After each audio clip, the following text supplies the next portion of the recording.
Andrew, we got to get you more knowledgeable on music from before you were born. Okay, I do hate when you say that. So I'm gonna cut that out. No, do not. I am cutting it out because I am knowledgeable on.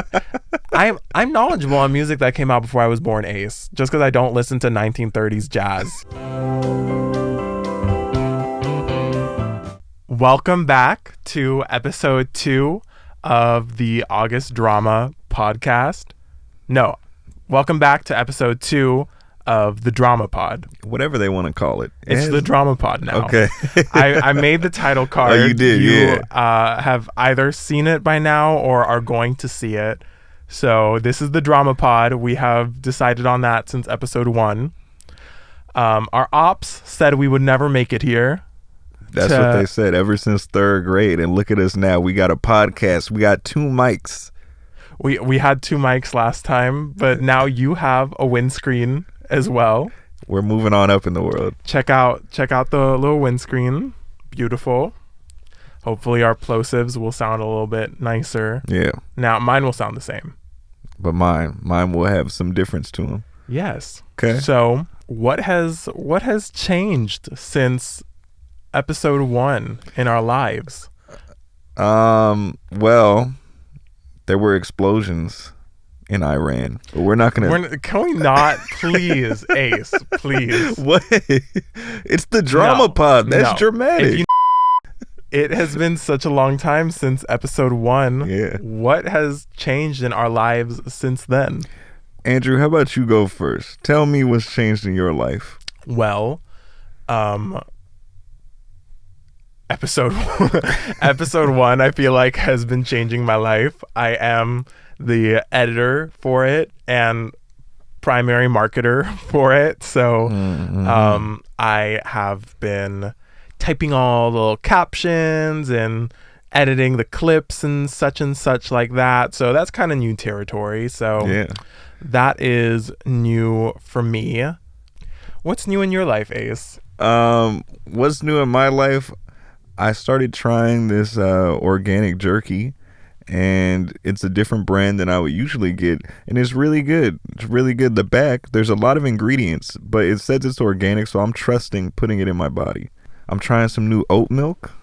Okay. Yeah. Before I was drinking Oatly, and now I'm trying what's the name of it? It's not Chobani, because that's a yogurt brand, but it's like something. Are you sure they don't make milk? They might. I think that's the one I've been trying. It's like yellow and white. The milk is not yellow. Oh, okay. The packaging. The packaging. And it reminds me more of regular milk, but I'm lactose intolerant. That's not new. Are you? I am. Oh, okay. It wasn't always that way. I guess, yeah. I guess I've never seen you consume dairy. Well, I have cheese. You do? I just bite the bullet on it. Yeah, because cheese is good. Okay. That's it. I don't really have that many crazy new things. So most of the new stuff is in the produce sector of your life. I wouldn't call them produce, but groceries. Yeah. Now I was playing at this festival. Shout out to my boy Emmanuel. He put on this festival called Yips, and I went there and I announced to the crowd there that I had this really good organic jerky, and then little did I know most of the crowd was vegan, and they got pissed off at me. They were booing me, and I was like, well, come on, guys. It's grass-fed. It's That's not crazy. like it was made in a lab. Were they selling it there at the festival? No, I bought it. I bought it and brought it there, and when I was performing in between a song, I announced that I had this great jerky, and if anyone wanted to try it, to let me know. And I had a dashiki on, and I had it in the pocket. But people, yeah, they weren't vibing with it. Okay, yeah. Was it a vegan festival? It wasn't branded as that, but based off of the vibes, the fact that most people made sense. Okay. Yeah. When was this? Oh, this had to be 2023. And funny thing is, I moved into a house and I have random housemates, and 2 of those housemates were at that festival. Were they vegans? Are they vegans? They are not vegan. I've seen them make chicken. Okay, so they weren't offended. They weren't offended, but That's there were good. a lot of people offended. That's good that out of the people in that festival that could have been your roommates, Yeah. you didn't get the ones that hated you. That's true, because that would have been a bad way to start things off. You might have noticed that our third host for this podcast has changed. Miss Kylie Jenner had to go maternity leave with Josh. business ventures with Josh. Yeah. Yes. The business ventures. Modeling and such. Both of them are beautiful people. Uh-huh. So we were fortunate enough. We called Miss Blossom over here from the Powerpuff Girls, and she had a hole in her schedule, so she was able to make it, which I thought was really generous with her time.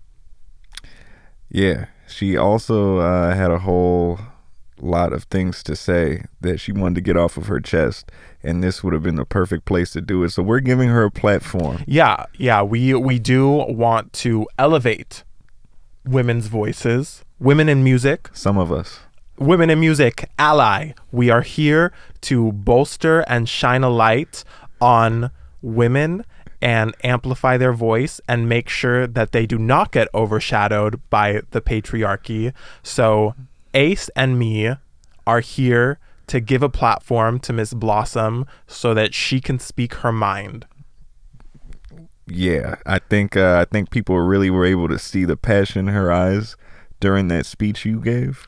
Yeah, about women's rights. Yes, I'm happy to be here as an ally to amplify the voices of women, especially young women, and help them get their message across by speaking loudly enough over them to amplify the core message. So Take it away, Blossom. I tweeted, do dogs have brains? Because I seriously wanted to know. And there was a huge debate. All hell broke loose. It was like the Cristiano War in 2013. Blossom, that's controversial. You can't go around saying that kind of stuff. Oh my God. You're gonna have to edit that out, ain't you?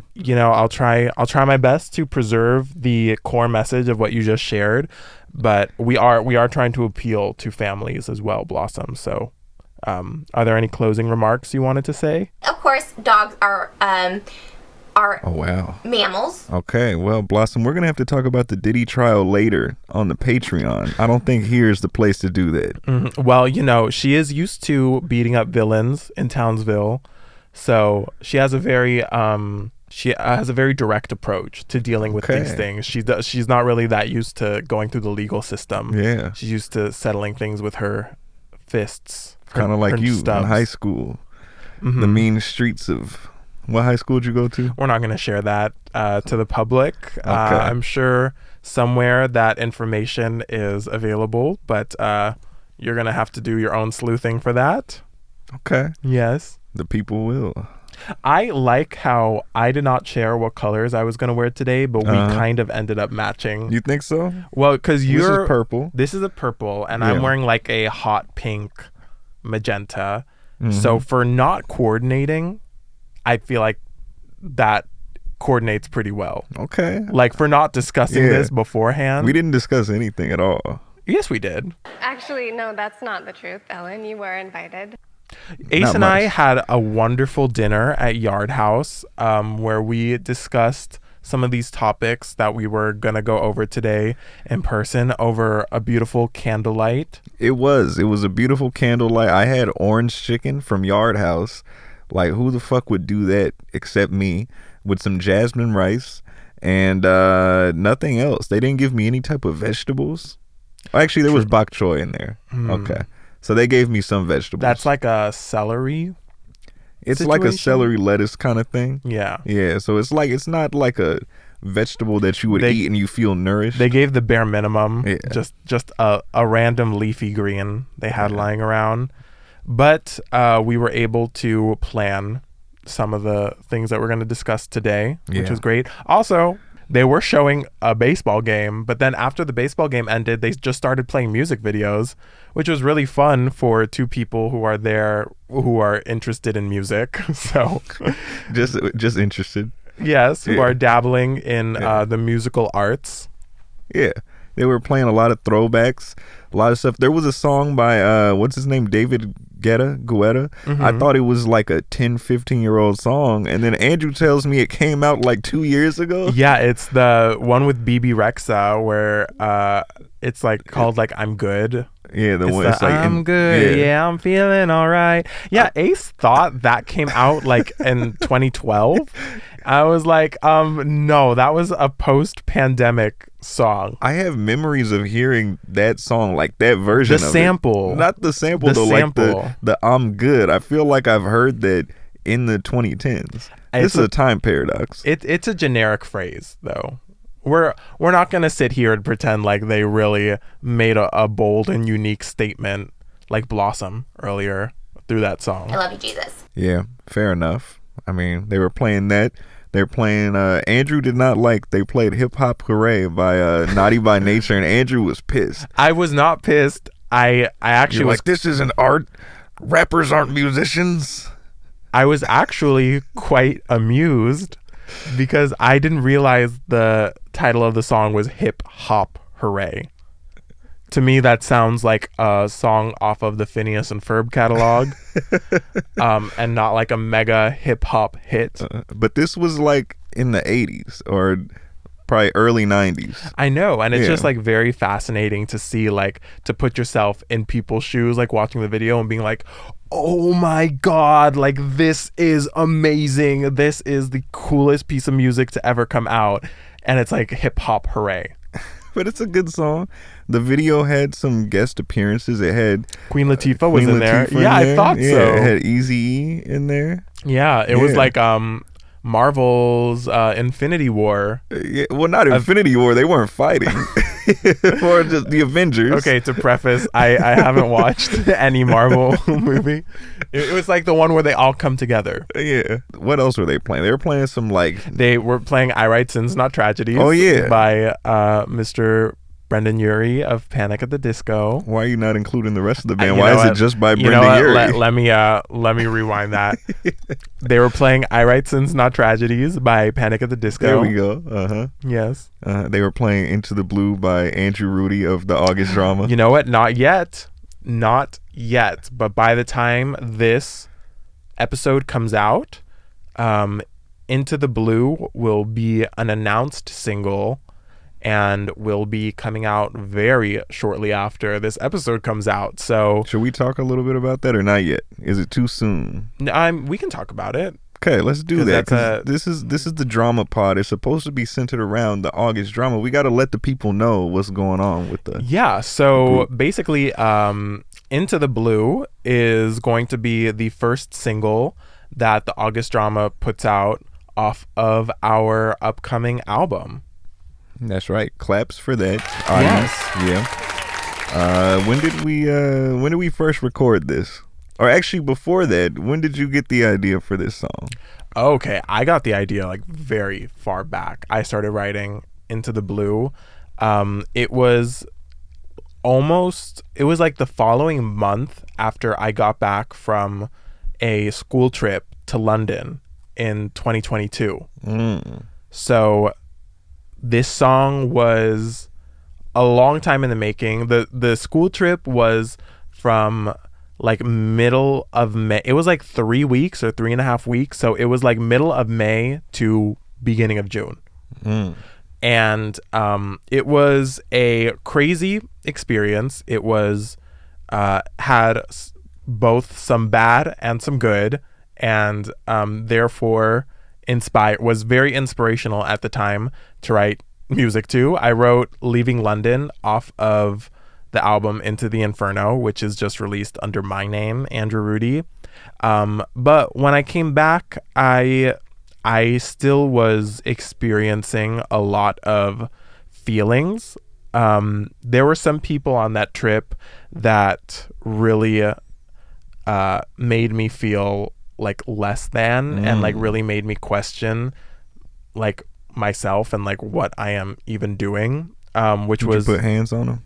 No, but it was not the best experience. So when I got back, there was like an adjustment period to like kind of return to myself, because I had felt very displaced while I was in London.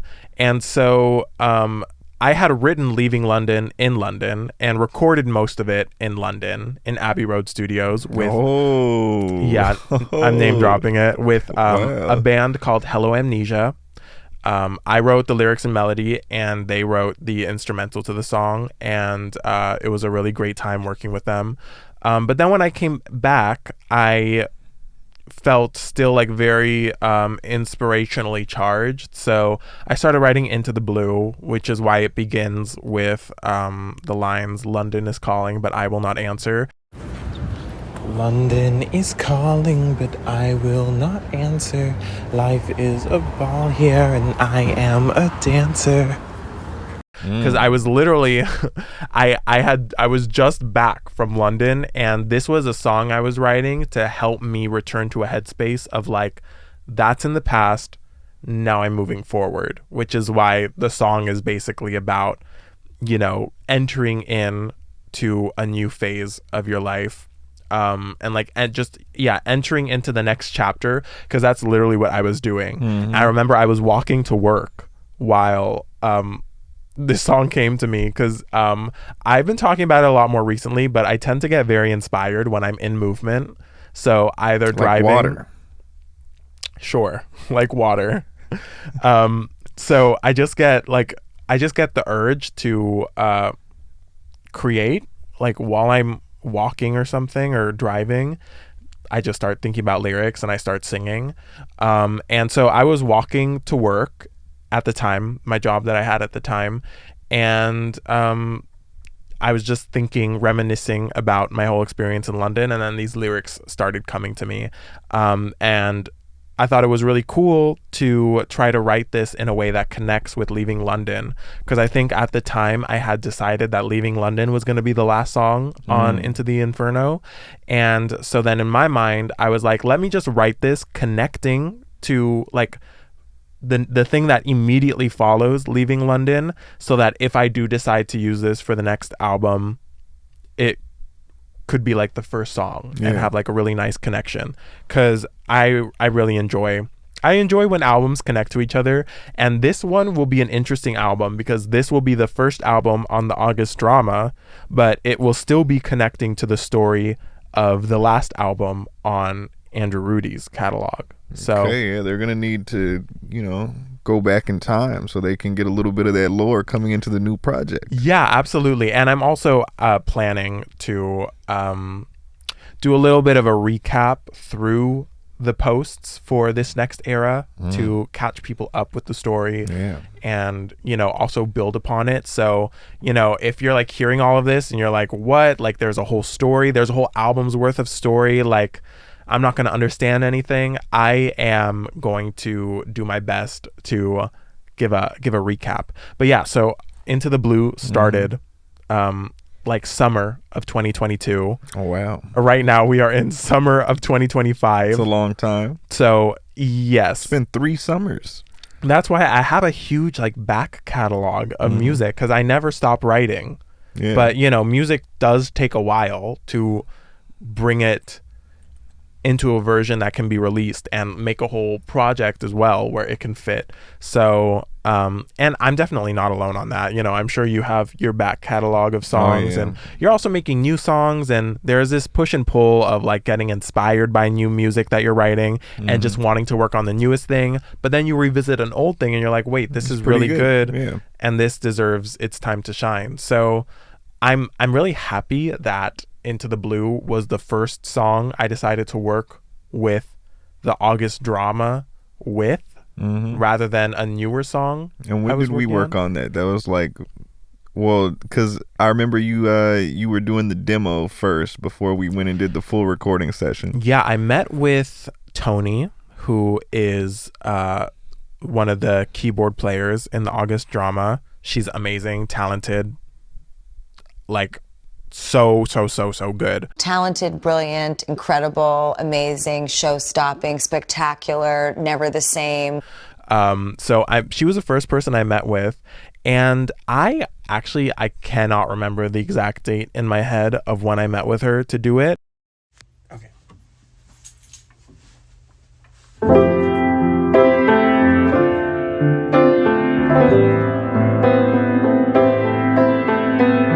yeah, it must have been like, I think I worked with her like fall maybe of 2024, probably, I want to say, or 2023. Yeah, 2023. Yeah. Okay, so then not as huge of a time skip from when I wrote it as I thought. But yeah, when I wrote Into the Blue as a concept, Into the Inferno had I didn't even begin like the marketing rollout for Into the Inferno. Oh, wow. So there was a lot to do before Into the Blue ever got touched. So then, all the Into the Inferno stuff came out, the Into the Inferno Deluxe and all of that stuff. And so it must have been sometime in 2023 that I first started working with Tony on it. And then I brought it to Josh next. And he laid down his demo part for it. And then I brought it to you. I think I brought it to you last, because I think at that point that I brought it to you, Jeremy had also put his drums on it, on the demo. And then I brought it to you last, and you added the guitar. And then we recorded it like October of 2024. It was like early October, like the first week. Yeah. So we had like such a long recording day, but I really just wanted to get everything done the day of, and we pretty much accomplished that. Almost. And and so, now I really want to release it into the world. I've obviously been sitting on it in some form of another for like 3 years now. So and like it is, I guess, spoiler alert, that it's going to be the first song on the album that it's a part of. So I think it's always fun to start an era with the actual first song of the project. So, and that's what it's going to be. And I am really excited for it. I'm really proud of it. And I'm excited to launch it with all of the lore as well from the story. That's fire. Well, I'm excited for it to get out in the world, because I thought it was a cool recording session, and I think it's an awesome song. When we played it live, people really enjoyed it, and we enjoyed playing it. So it's gonna be even better once it's out and people can just like reference that. They can check it out on their own time. What was your perspective on the writing process? Like, from when I brought it to you, what were your thoughts on like the version that I presented to you, because it was a demo? And then what were your thoughts going into it creatively with guitar? And do you want to share? Yeah, I'll share a little bit of that. Well, first, I remember the version that you brought to me that had like more musicians on it. It sounded different than like that initial demo that you sent, but I liked the change. And it reminded me a lot of like something off of the Black Parade, or like something from like Queen, because it was just very like powerful in the way you were singing, and then just like the way that the music was rising, and it would go lower during the verses versus the chorus. So I thought that was cool, and going into it, I was just trying to capture like something that felt like you're up at the top of a mountain peak, for the chorus, and then it just kind of takes you like on an emotional roller coaster. So I was thinking a lot about like Brian May from Queen and his guitar playing, and also The Edge from U2, because you sent me some songs that were like you were kind of referencing a little bit. I forgot what the names were, but they reminded me of like anthems. There were like, I think, like some Coldplay songs in there. Because just in general, I love Coldplay does really beautiful melodies, and I really wanted this one to have more beauty in it than like maybe grit or something. And they make anthems. So I thought that's what I was picking up from. And they're good that. at storytelling. And then there was The Who.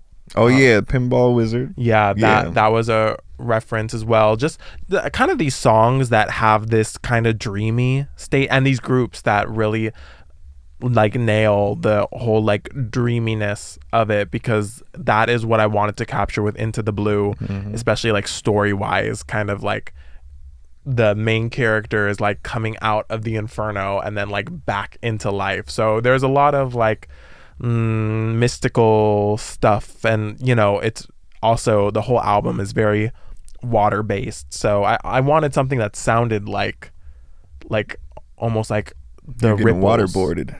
No, not waterboarded. That's later in the album, but more like just like ripples in the water. I got that vibe. I think all the musicians collectively, we were able to put together our skills and come up with something like pretty unique to tell that story. And that's my favorite part about working with you guys, is not only hearing what you are able to individually come up with, which I think is so fun, but then hearing all of you guys interact with one another, because I think when it all comes together, it makes something really, really cool.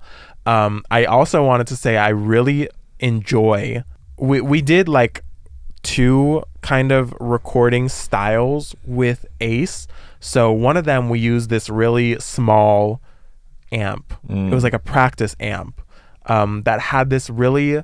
It had the effect on it. It had this like really sweet sounding effect that sounded very kind of like SpongeBob music. You know what I'm talking about? Yeah, it was like some kind of delay mixed with the reverb on the amp. It sounded like kind of cheap, but it was cool. Light. It was like this very like light sounding, very pretty sounding guitar. So we recorded that, and then we recorded just like regular electric guitar. And so, you know, the guitar that you're hearing in the first part of the song, which I actually think is the intro music that I'm using. Spoiler alert, the intro music in the title card is from Into the Blue. Not all of it, but it's just certain parts. It's like the piano and then your guitar, and that like like I'm forgetting the way it goes, like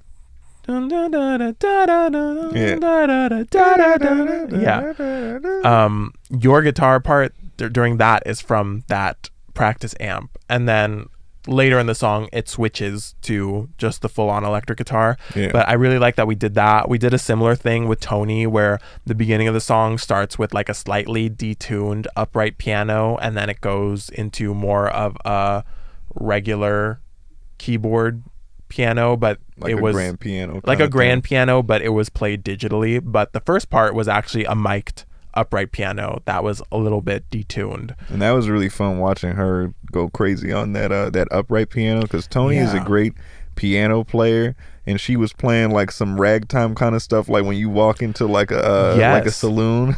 That was nice. She is great. Tony is like such a chameleon with her skills and her own interests, and I don't think there is anything that she can't play. But yeah, that's cool to hear about, you know, your perspective of Into the Blue. Because I know whenever you make songs, you don't like it when people reference other ones. But when I'm going into like, especially these songs that we're doing, I am, however, gonna slam your fucking ass. I really try to like pull from like great pieces, because I'm like, how can I take all this stuff in the past and repurpose it for something now? I want to defend myself a little bit. I feel like I had a little bit of a villain origin story situation when it came to song references, because I used to be all for it to the point where I was bringing song references to you guys. I still do believe in using song references. What gets really annoying is constantly saying, hey, you know what these string of notes that I just played sounds like? It sounds like this song. And this was in episode 1 of the last podcast. It is like, when it gets excessive, it is like taking a 6-hour road trip with only streets that end in stop signs. So, but you got to stop and you got to appreciate the world around you. There is, just like everything, you know, the amount of which it's done is important to how it's done. With music creation, you do, you know, all music is inspired that music that came before it. This is not something new. I think anyone that claims that they made something completely original and detached from any other piece of work is lying. I've heard some stuff, but there is a point where you have to just stop thinking about other music and start focusing on what you're creating. So I think every time something sounds like something else, it does not need to be pointed out. I think when you're going into it and you're saying, this is the kind of vibe I want to do, I want to channel Brian May, I want to channel these people, then that's okay. But I'm not opposed to references and influences. I do them all the time in my lyrics. There's a My Chemical Romance reference in Into the Blue, and with this jacket. Kind of looks like Danger Days. Yeah, Ace thinks this jacket is giving Danger Days. What I was really trying to give was Megan, the movie, with the color scheme. No, it kind of is giving Meg Griffin as well. It is. But I was really trying to reference more of Megan 2.0 with their like hot pink and black marketing scheme. But there's a line. I like referencing My Chemical Romance lyrics in my own lyrics. There's like a part, I think in verse 2 or verse 1 or something, where I say like, "Mama, I'm oh so famous," and that's from the song, I think it's from Mama in My Chemical Romance. He says a line where he's like, "You made us oh so famous." And so I was like, I just want to pull that line. And then, in my thing, I go, "Mama, I'm oh so famous. I might get into something new." So, Blossom, what do you think about that? Dogs can't talk. Yeah, she don't give a Okay, she's still heated from her monologue in the beginning. She's still cooling down. She's thinking about Diddy and all the things she wants to do to him. So, yeah, references are great, inspiration is great, but everything needs to be done in tasteful quantities. As I was talking though, I do want to say there was something new with you that you didn't bring up from last time, which was your tattoo. Oh yes, which people can probably see right now. Can they? You think so? I do have a new tattoo. It's right here. It is what do you think it is? If you just look at this from a distance, what would you think that is? From a distance, just scribbles and scrabbles. It almost looks like the full body is like a samurai thing, and there's like fire. Yeah. And then obviously there's another face. So I would guess it has like something to do with like a samurai. Okay. If I didn't know, but I do know the context of it. That's close. It's for those of you who don't know, it's from a video game. It's from Metal Gear Solid 2. So on the side, it's just like cover art from the game. So one of the people is Solid Snake, who is like the main character of the series at that time. And then the one next to him is like a ninja, but he also has a gun. And he was like the main character in that specific game. Because, before you play it, you think you're going to play as Solid Snake. And then at a certain point, after like 30 minutes or an hour, he goes away and you don't play as him again and you play as Raiden. And then at the time, a bunch of people were pissed off and they were like, what the f***? We don't want to play as this soft boy. We want to be Solid Snake. Okay. But over time... But he's a ninja? He's like... He's a ninja, but he's a soft boy? Is he a nice ninja? What? Is he a ninja that's in touch with his feelings? He kills a lot of people. And then eventually he turns into a cyborg and he kills even more people. And that's your idea of a soft boy? Well, because if you look at him, he's like, compared to Snake, he's like a soft boy. Aesthetically? Aesthetically, oh, yeah. I see. Yeah, because Snake is very rugged. Yeah. He has like his 5 o'clock shadow. Yeah, Raiden is like a twink.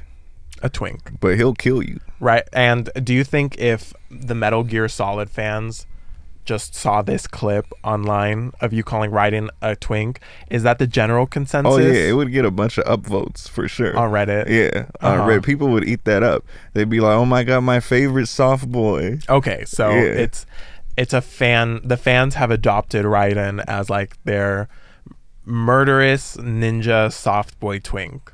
Yes. Okay, good to know. Yes, they have. And well, I'm glad that the twink community has some representation in like someone who can defend themselves. Oh yeah. It's good to have something to live up to, even if it's very much like not based in reality at all and not in the realm of possibility for like... It kind of is though, because this game talks about AI and AI taking over the world. It does. When did this game come out? This one was from I want to say 2001. Interesting. And it was set in 2007. And when it talks about AI, is that actually like, is it talking about it in the same aspect that we're dealing with it today? A little bit. AI is more so it's already like kind of had a huge grip on the world where it's taking over. I don't think we're there yet, but we could be getting there. You know, but I'm a supporter of AI still. Okay. And Metal Gear Solid. On that note, Ace has been very involved. What do you call involved? It? You have In cahoots. you're on a Metal Gear kick. I am. It's been a big kick. Right, you're playing through. Yeah. You're trying to play through all the games. I'm trying to play through all the mainline ones in chronological order. Because, you know, when I was younger, I had all these games, but I didn't finish them and I didn't care about the story that much. So now that I'm an adult, I'm going back, I'm playing through them all. And so now I'm on like the fourth one in the timeline. And is it because there's a new one coming out, or like, is it just a random? It was just, I just woke up one morning. There is a new one coming out, actually. Okay. But I just woke up one day and I was like, you know what? I want to go back and play Metal Gear Solid. So I started playing, which one did I play? I started playing number 3, and I was like, holy shit. As a kid, I never beat this because it was too hard, but this game is so good. So then I just started collecting them all. I've been going to like retro game shops and like Offer Up, and I've been finding them, hunting them down. Okay. Yeah, it's a good series. Are they expensive, or? Some of them are expensive, like relatively, you know. There's like some on the PSP that I spent like $40 each on to get, just because, you know, they don't really make them or sell those kinds of games anywhere. I always wanted a PSP, side note. And you just got one. I got one recently. Yeah. It's kind of like f***ity, because for some reason when you like press the buttons too hard, then the system asks you, do you want to close the game? And when I went to the shop that I bought this from, I was like, does this work fully? And they're like, oh yeah, we tested it. That shit's all fucked up. But, you know. Well, at least you can play the games, right? You know, if I hold it in the right spot. Yeah, it kind of defeats the portable aspects of it, but... Yeah. I do remember always thinking they were so cool. I thought they were like the cool, more mature version of like the Nintendo DS, because I remember like having my Nintendo DS and one of my friends had their PSP, and it just felt like so much cooler. Oh yeah, and the games were like a little more intense than what Nintendo was offering, and like graphically much better. Yeah. That's like amazing, like what it could do graphically as well. What have you been playing? Yeah, well, I've also been on a similar kick of, I guess in my case, it's playing a game that I always wanted to play as a kid, but I never really had consoles as a kid. All I had was like Nintendo DS. So it's Kingdom Hearts. And I do want to say thank you to Ace, because Ace actually gifted me the Kingdom Hearts like bundle on the Xbox. That's what we do. Yeah, we shower our friends with gifts. We shower our friends with gifts. We shower with our friends sometimes as a gift. Yeah, just showers for everyone in some countries. And so yeah, I started playing Kingdom Hearts. It is a franchise that I've always loved it, because I have been like fascinated with the story. So I definitely have spoiled the story for myself just from, you know, seeing it online, reading stuff from it from afar. But I've always wanted to actually play it and, you know, fall in love with it the way so many people have. And that's what I'm doing right now. I'm playing through Kingdom Hearts 1, but it's not called Kingdom Hearts 1 on this bundle. It's called like Kingdom Hearts Final Mix. Oh, okay. Yeah. The names are very, very confusing. I wish it was just like 1, 2, 3. But it has, I think in this bundle, it's Kingdom Hearts 1 and 2, and then some in-between games. Is it Birth by Sleep? Is that one I think that's in there. There's one that I remember playing on the Nintendo DS or the 3DS. The it's 365. Called, yeah, it's like 358 over something.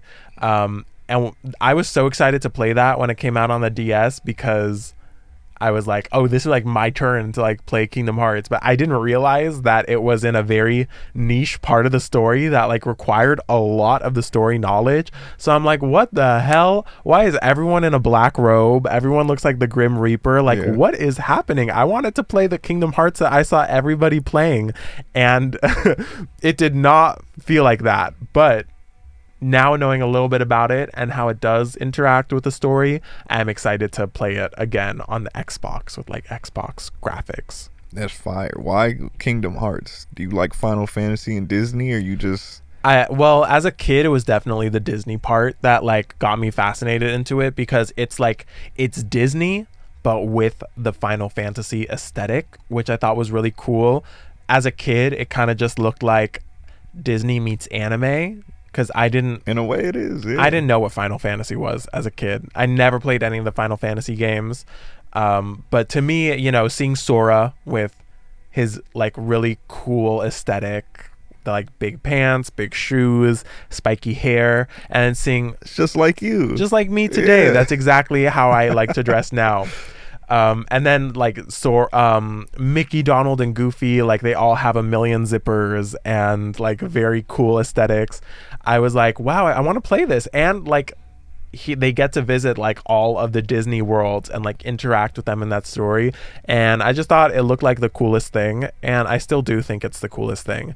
But it was definitely that like anime meets Disney thing that got me really hooked on it, or hooked on the thought of playing it. That's fire. And you know, those worlds can collide. If we had Nintendo Switch right now and we played Smash Bros, because all those characters from Metal Gear and from Final Fantasy and Sora are all in Smash Bros. Yeah, I have a Nintendo Switch. Oh. And I have Smash Bros. Oh, you do? I used to. I don't have it anymore. Yeah, well, you gave it to your brother. Yeah. Which is very sweet. I did not know that at the time, and I was like, I thought every time I saw Ace, like it would tell me that Ace was playing something. I was like, wow, Ace like loves playing the Switch. But then I found out it was not you, it was your brother. Yeah. At one point I was always on there, but I think by the time you added me as a friend, that was like, oh, my brother. Yeah, so very creepy. I've never met his brother any time in my whole life in any capacity, so you just know he's he probably loves scared Mario. of me now. Like every time he probably saw my little green dot on the corner of the screen, he's like, oh my god. No, I know him. He's back. He's playing the weirdo. He was just like, get this off my screen, I'm playing Mario. That's so cute. Should we talk about the Switch too? Because we can do that. I feel like now anytime I talk about the Switch, I just keep on thinking about the Switch 2. Are you thinking about getting it, or are you thinking of waiting? Listen, all my life I have been a Nintendo enthusiast. That has been my ride or die platform. I have always just stuck by it. I thought, you know, it was the coolest games. Love Mario, love Mario Kart, love Super Smash Bros. But this is the first time in my entire life that they release a new console, and I honestly don't know if I'm gonna get it. Oh wow. Unless it's like seriously marked down. Yeah. Because the new Mario Kart looks so fun.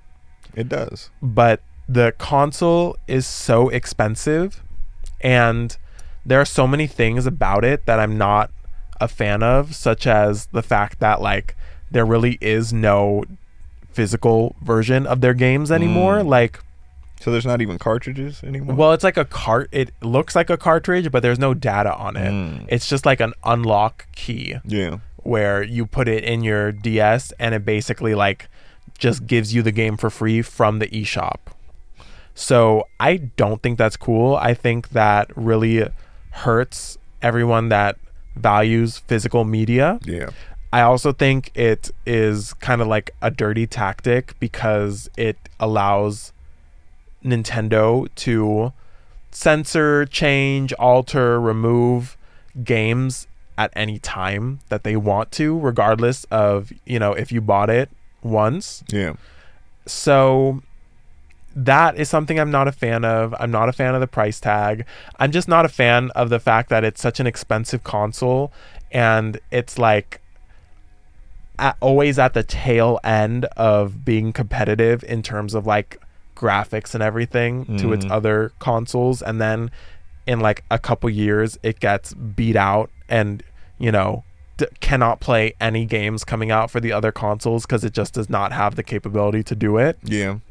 But then it's interesting though, because I feel like what they announced that the Switch 2 had the fastest selling release day of all time or something like that. Yeah, and like I remember I went to the mall like I guess the day that the GameStop pre-order was happening, and there was a line in that GameStop like going outside of the store. So yeah, people are like really like ride or die for it. Yeah, because Nintendo, they're just a really strong brand, and they are. Those games like the Mario Kart game, I look at that and it looks like it's a fun game, but I'm like, is it enough to go out and spend $500 on this console for this $80 game? And then if you want to play online, then you got to get a subscription for that. If you want to do voice chat, don't you need like a separate thing for that too? And it's just crazy, like with how much they're charging. And then I know like I went to a game store the other day and they had like Tears of the Kingdom, which was already I think $70 when that came out for the Switch, and now it's $80 for the Switch 2. Right. And I'm like, man, like these prices are just insane for Nintendo. Yeah, I think Mario Kart is also $80. It looks like a really good time. Like I love that they have this like free roam, free drive feature on Mario Kart. Like that is such a smart idea. And the characters and costumes are all so cool. They do look good. But, I just have to think about like how many times have I played Mario Kart on my Switch? Once the charm kind of goes away, I really wasn't playing it that often. Yeah, it's a good party game. It's a good party game, but also like I never have people over to like play it with. So, I don't think I can justify that. Maybe the only thing I can imagine is if/when I guess they get a new Smash Bros game. That has been a game that I have really been obsessed with since Super Smash Bros. Brawl. It's pretty much the reason why I bought a Wii was to play that game. Oh, damn. So, I do suspect if they release a version of it for the Switch 2 and it is like just looks too good to pass up on, maybe I'll consider getting it. Yeah. But it would definitely be contingent on that game because I cannot see myself buying it just for Mario Kart. The Donkey Kong Bonanza game is not doing it for me. Yeah, I think it's cool though, like how the old Switch games, they like upgraded them a little bit. At least some of them. For like $10. I mean, yeah, $10, but still, like when I looked at like Tears of the Kingdom, it actually is super smooth now. And I remember when I got that on the Switch 1, I was like, this is a cool game, but it's like it has so much stuttering and like frame rate drop, and the graphics are like kind of iffy. But now on the Switch 2, it looks like it runs pretty well. But like for that price tag, I'm like, I don't know. Yeah, I know another game that got that same treatment, the upgrade treatment, was Hogwarts Legacy. Oh, yeah. Because that was a game that came out on Switch, a special, like, modded version for it that was kind of built so that the Nintendo Switch could handle it, and it had, like, a much more loading screens. It was not anywhere near as, like, open world as the actual game is, which is why I never even bothered getting it on the Switch, and I only got it once I got an Xbox. So I know that it also had that $10 upgrade feature, and people on Reddit have been talking about, how like night and day it is, which is great, but still not worth it. It's not worth it because how old is that game? Exactly. So that's like my main thing with the Switch is like, even when the new and improved version comes out, it's still playing catch up. Yeah. Yeah, I think definitely if they start releasing some more like exclusive Nintendo games and they're like really iconic right off the bat, then I'll definitely get one. Like I need a Super Smash Bros. And I need it to have a story mode again with cutscenes. Yeah. Like if that comes out on the Switch 2, I don't think I will have a choice but to get it, because that was my favorite part of Brawl. Yeah. Was the story mode with the cutscenes. Just so cool. So if they release that for the Switch 2, I will be getting it. That's fire. I didn't have that many Nintendo consoles growing up. I just had a Wii, and I didn't get that many games because they were expensive. Right. And I had a Game Boy, like the gray ones with like the green screen. And what else? I think that's all I ever had from Nintendo until I got the Switch. I had the Game Boy Advance SP, and then I got the Nintendo DS. Was that Game Boy you're talking about? Was that one that was, it kind of was like clamshell? Okay, yeah. Like the one that could flip up. It was like a DS, but it was more square than rectangle. Yeah, I think it was like the last Game Boy to come out before the DS. Fire. So, and I loved it. And then I got the Nintendo DS, and then I got the DS Lite, the DSi, the 3DS. Now you have DSL. Oh my God. Yes. Now I'm the proud owner of some DSLs. Thank you for pointing that out. Had to. Last time we pointed out the eyes. This time, editor point out the lips. We also, the editor is me, by the way, so that's going to be degrading. But we also talked about lips in the last episode as well. Yeah, with the trumpet. Oh yeah, we in the embouchure. Yeah. Okay. Yes. Other than that, I do want to give a huge shout out to my favorite game right now. It's been like my favorite game for probably over a year at this point, which is My Hero Ultra Rumble. It is so fun. It is a battle royale game. It is very similar to Fortnite in a lot of its mechanics, but it's different in the fact that like it's not as good. I think it's better. Personally, I've played both at this point. It's really cool because like everybody has like abilities already. You don't have to pick up weapons. You can fight without weapons. It has a cool, it's based off of the anime My Hero Academia, which I love. We should talk about anime, but I love My Hero Academia, and it is just like a really faithful game. Like the way like the characters are in the game is a really faithful representation of how they are in the show, which is just really cool from a fan point of view. And it's a really dope game. It's free to play. It is a gacha style game, if you know what that means. What is it? It's basically like to unlock characters and stuff, you have to like do a roll for them. So it's random, kind of like gambling. Yeah. And it can be really frustrating when you're starting out because you want to play a bunch of characters that you have to roll for, or you just have to progress enough in like your own levels to unlock. So that makes it really frustrating, but eventually you get in the groove of it and you will unlock characters and costumes, and there's a way to do it without spending real world currency, which is what I do, but it takes time. But the game is so fun that I don't know, it's just an enjoyable experience for me. It's like a online game as well, so you're playing with people constantly. We played like 3 or 4 times. We did play, yeah. We played Fortnite and more because Ace is a little bitch and never wants to play the game that I like. He just wants me to play the games that he likes. Oh, come on. I'll give it to Fortnite for the skins and stuff. They have really awesome skins and collaborations. Yeah, you just bought, what, didn't you get Sabrina Carpenter? I got Sabrina Carpenter and I got Starfire. Yeah, you can't do that. Because I was My like, Hero. Listen, the only way I'm going to enjoy this game is if I have like a girly pop character that I can play as. So that's why I invested the money into that. But also when we play Fortnite, we almost win. When we play sometimes, My Hero, no, sometimes we get in like the top 3, top 5, top we 10. have at certain points done that. Pretty sure those lobbies were filled with bots. The one that we won, yes, but the other ones that we've gotten close, those were real people. And My Hero, we don't even come close to winning. Well, okay, I've won many times on My Hero Ultra Rumble. But anyways, it's a really fun game. I also like consume gameplay of it. That's a majority of what I watch on YouTube now. So shout out to Charismatic Demon, shout out to Windjammer, shout out to some of the other creators that make My Hero Ultra Rumble content that I can't remember their profiles, but those are like those old websites where you would just like have randomly generated usernames. I guess so. Yeah. But yeah, it's a really fun game, and it's a fun like niche of creators that I enjoy watching.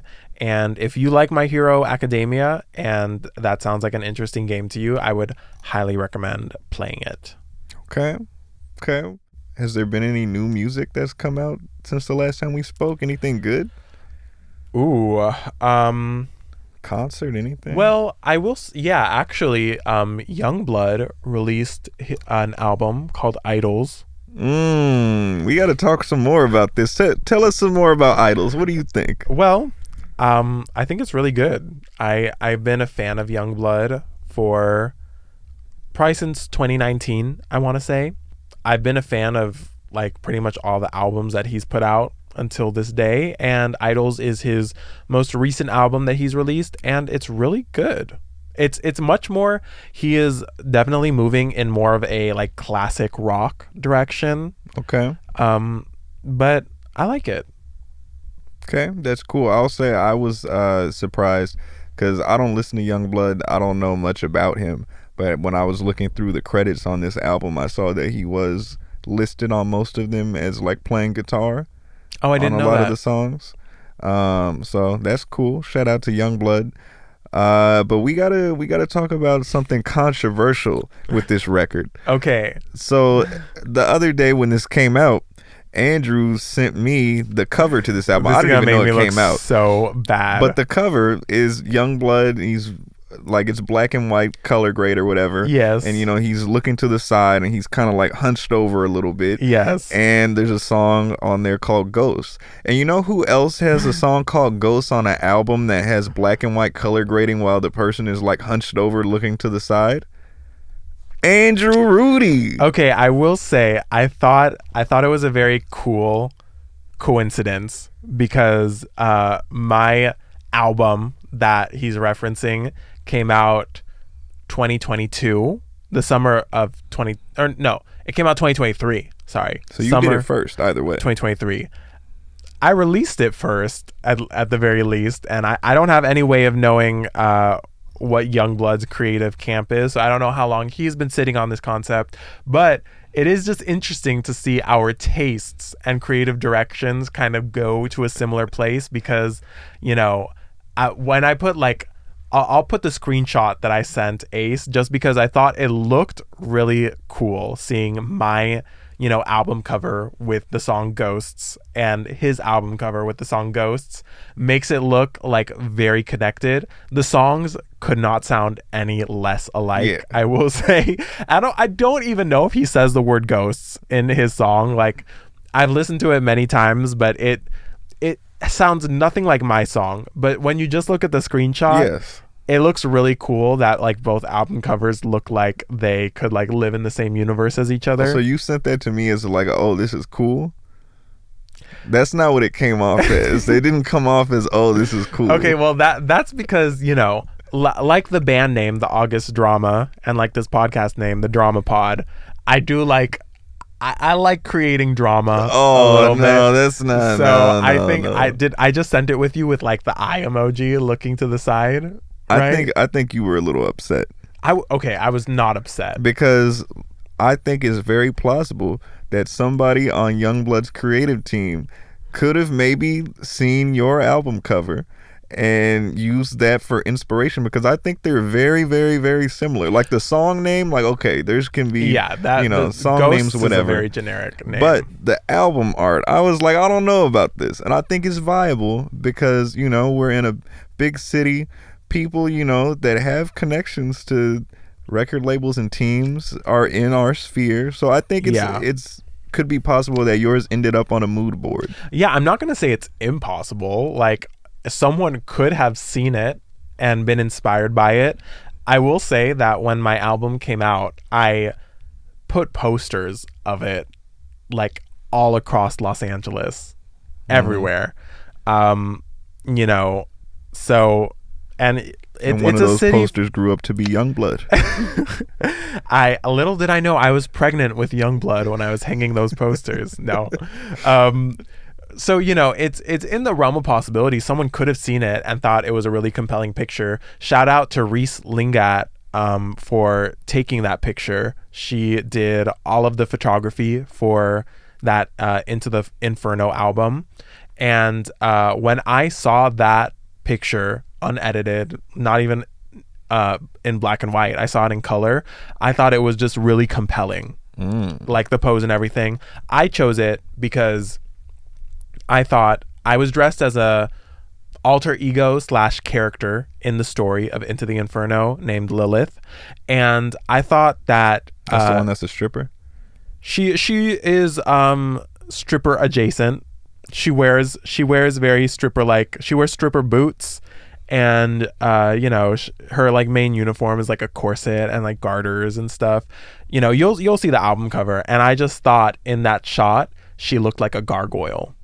I looked like a gargoyle dressed as her, and so that's why I chose it, because the album was called Into the Inferno. It was inspired by Dante's Inferno, and gargoyles are very like demonic like looking statues, so I chose it that way. I do think the like shape of how I'm contorting myself and how Youngblood is contorting himself on the album covers, I think it's a similar vibe. Also, even the color grading itself, it's just black and white, but it's like the same degree of black and white. I think it is very common to do things like that. We are Youngblood and I are the same skin tone. We share a lot of the same features. So of course, when you're editing a black and white picture to make our features stand out, I think a lot of the settings are going to end up being the same. Okay, you're really going hard for protecting Youngblood in this. Listen, I am trying to preserve the relationship for a collaboration. I'm trying to get the August drama featuring Youngblood or Youngblood featuring the August drama. So, and I don't want to sound like I hate the dude. I don't listen to him, but I did see he did a cover of Life on Mars by David Bowie. Yes. That was pretty good. So good job, Youngblood. And he also has a song called Life on Mars. Oh, he does? Yeah. Oh, okay. Like, it's a really cool song. I'll like just give a little insight to it, a little Youngblood PR moment right here. So Youngblood's team, if you're watching, we do love him. His song Life on Mars is actually about a fan of his that came out to him about their story being trans. Oh shit. So it's like a really, really beautiful song about the fans' journey of transitioning and feeling like isolated in that aspect. So it's a really cool, powerful song, and I love that like Youngblood like just like he will do something like that, like tell a fan story in that way. I think it's very genuine, and I've always loved Youngblood for him being true to himself and genuine, and I think this album Idol, whatever it's called, is another extension of that, and it's cool to see.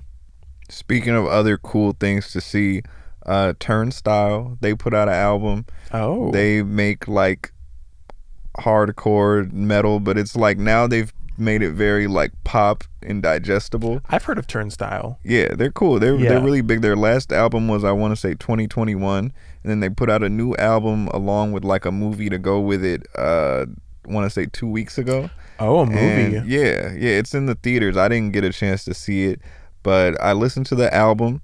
I will say I was a little disappointed because it sounds almost like a copy of the last album they put out, which was really successful. So it's not bad, but it was just like 4 years off, and then The Best You Guys Bring is an album that sounds the exact same as the last one. But still, that album, I consider it like a 8.5 or a 9, so it's still a really good album.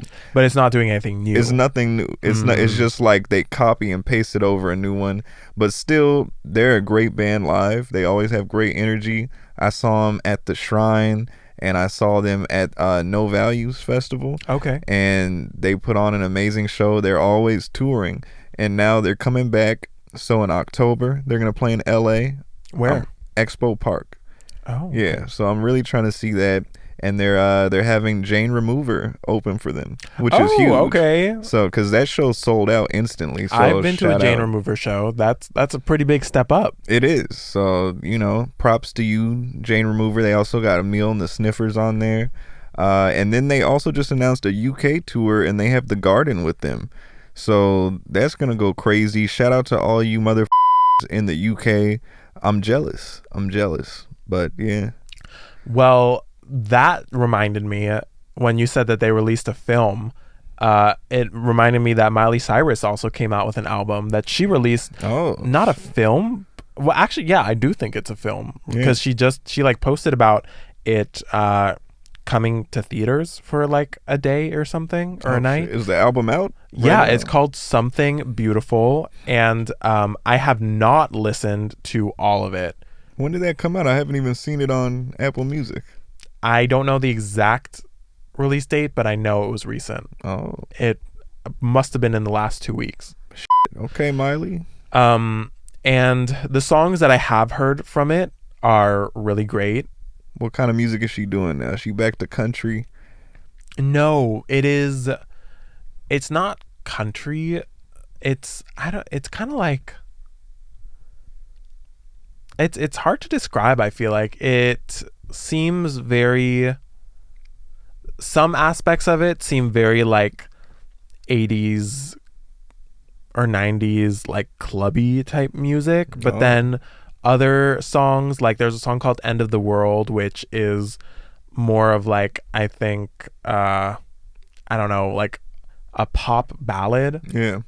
And I don't know, it's interesting. I think I need to listen to it more to like put a proper genre label on it, but the songs that I have heard from it are pretty good, and Miley is an artist that just, I feel like she can't really do any wrong. Like talking about another artist that's very true to themselves. You think she's true to herself? Yes, very much so. Just right now, or her whole career? Her whole career. What about that run where she was like kind of culture vulturing off of hip hop a little bit, and then she turned her back on it? I thought she was still being true to herself. You think during so? You the think that was Bangers her? era. Yeah. Yeah, because that was like a huge, like, that was her like fighting against everybody that had an issue with her being like a woman who used to be on Disney Channel. Like, it was this crazy time of people expecting her to like stay Hannah Montana forever, and every time she did anything remotely mature, people would be like, what are you doing? You're like supposed to be an idol for kids. You were on Disney Channel. Like, this is no way to act. And her a wrecking ball. Her response was just to say, fuck it. I am going to do so much of what you're telling me not to do that, I don't know, you have a heart attack or something. So that was staying true to herself. And, the hip hop influences, like all of that stuff, I am not going to say that that's not like being kind of like culture vulture-y, but I still think that she was being true to herself during that time. Like, it was, I definitely don't think she was doing it to like ride a trend or ride a cash grab. I think she was doing it to distance herself as far away from Disney as fast as possible. And I think it was a cash grab. I think it was a big cash grab because that sound was so huge at the time also, and I feel like she was only on it for a short while and then jumped off. And like the songs that she was on, it's not like they were anything like of substance either. Are you talking about songs that she was on or songs that she made? Because I think I'm there's a talking big about difference. songs she was on. Okay, well, I mean, there's a lot of that's out of her control. And I think you could argue that the people that asked her to be on those songs were, riding on her own trend of popularity. Because I think the way it went was Bangers came out, was controversial. That was her music. And then the features came along after the whole twerking on Marvin Gaye or whatever. Marvin Gaye. Marvin Gaye was dead. Robin Thicke. I say Marvin Gaye. Marvin Gaye. Well, Robin Thicke lost the case against, right? Damn, that is crazy. Right? Didn't he lose? Andrew, we got to get you more knowledgeable on music from before you were born. Okay, I do hate when you say that. So because I'm gonna cut that out. No, do not cut I am cutting it out because I am knowledgeable on I'm knowledgeable on music that came out before I was born, Ace. Just because I don't listen to 1930s jazz doesn't mean I'm not knowledgeable on it. We have to get you more cultured in it. I'm very cultured in it. You can't say Marvin Gaye was getting twerked on by Miley Cyrus. Miley Cyrus was twerking on the man that lost the court case against Marvin Gaye's camp. Right? Sure, yeah. He made the song that was Blurred Lines. Blurred Lines that lost the copyright case. Do you like that song? For what Blurred Lines? Yeah. No. Why not? Because I think it's awful. That's a good song. I love that song. The messaging for it is terrible. And Miley Cyrus Bangers had good messages. Yeah, you think so? Better than that song. Blurred Lines is an all-time American classic. This is getting cut out. I'm cutting this out for your own good. I'm cutting this out so you don't. It had get a good music video. It's a really bad take. It's like a really gross song. And you saying that you think it's a good song is not going to bode well for you, Ace.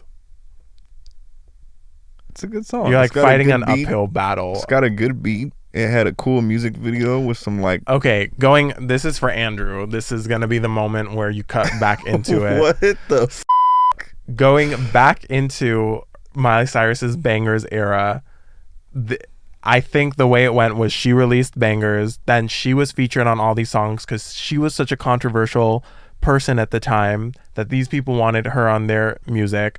I don't think she was cash grabbing at all. I think they were cash grabbing because right after Bangers, she released an EP for free called Dead Pet Society or something like that. That was just music that she made that was free.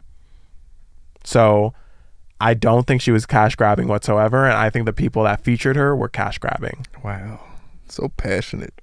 Well, because like she's very authentic, and she's like paid the price for being authentic. Like the very trajectory of her career has been doing things that people told her not to do that would have been bad career moves for her at the time, and she did it anyways.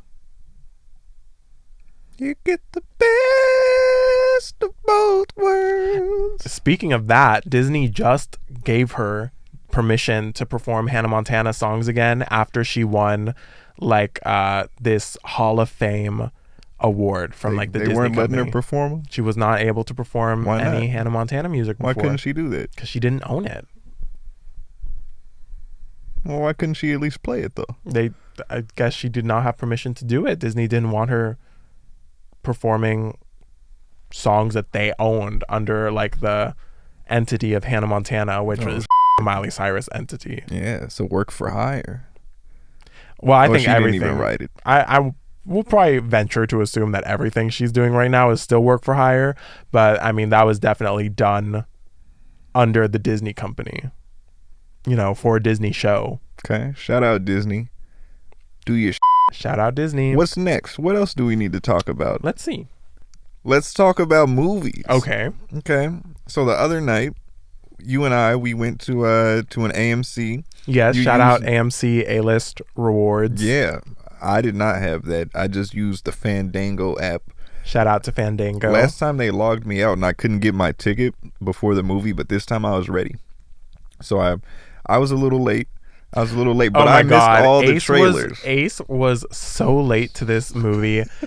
So the movie start time on the website. Start time was 7:15.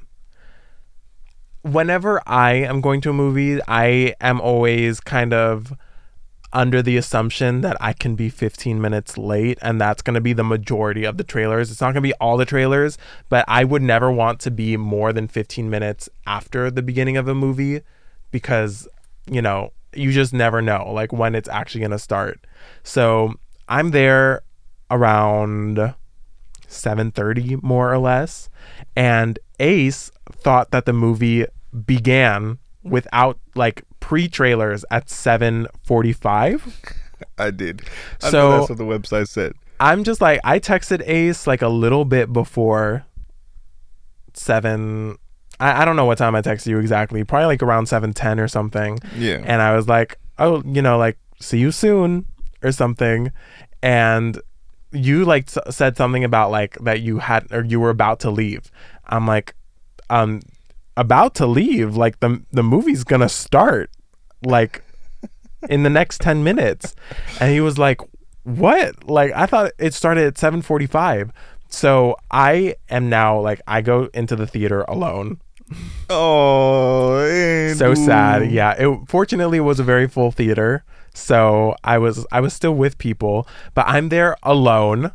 The seat next to me is where Ace is gonna sit, And Ace, what time did you get there? What time did I get to the movie theater, or what time did I get in the seat? Into your seat. At latest, it had to have been 7:55. It was like, I want to say 10 to 15 minutes into the start of the movie. So I didn't miss anything important. Because I got the whole movie. I got everything. He did miss some important scenes, but he did get very lucky that there was a scene when he did arrive that kind of summarized what had happened in the beginning of the movie. Wait, what did we see?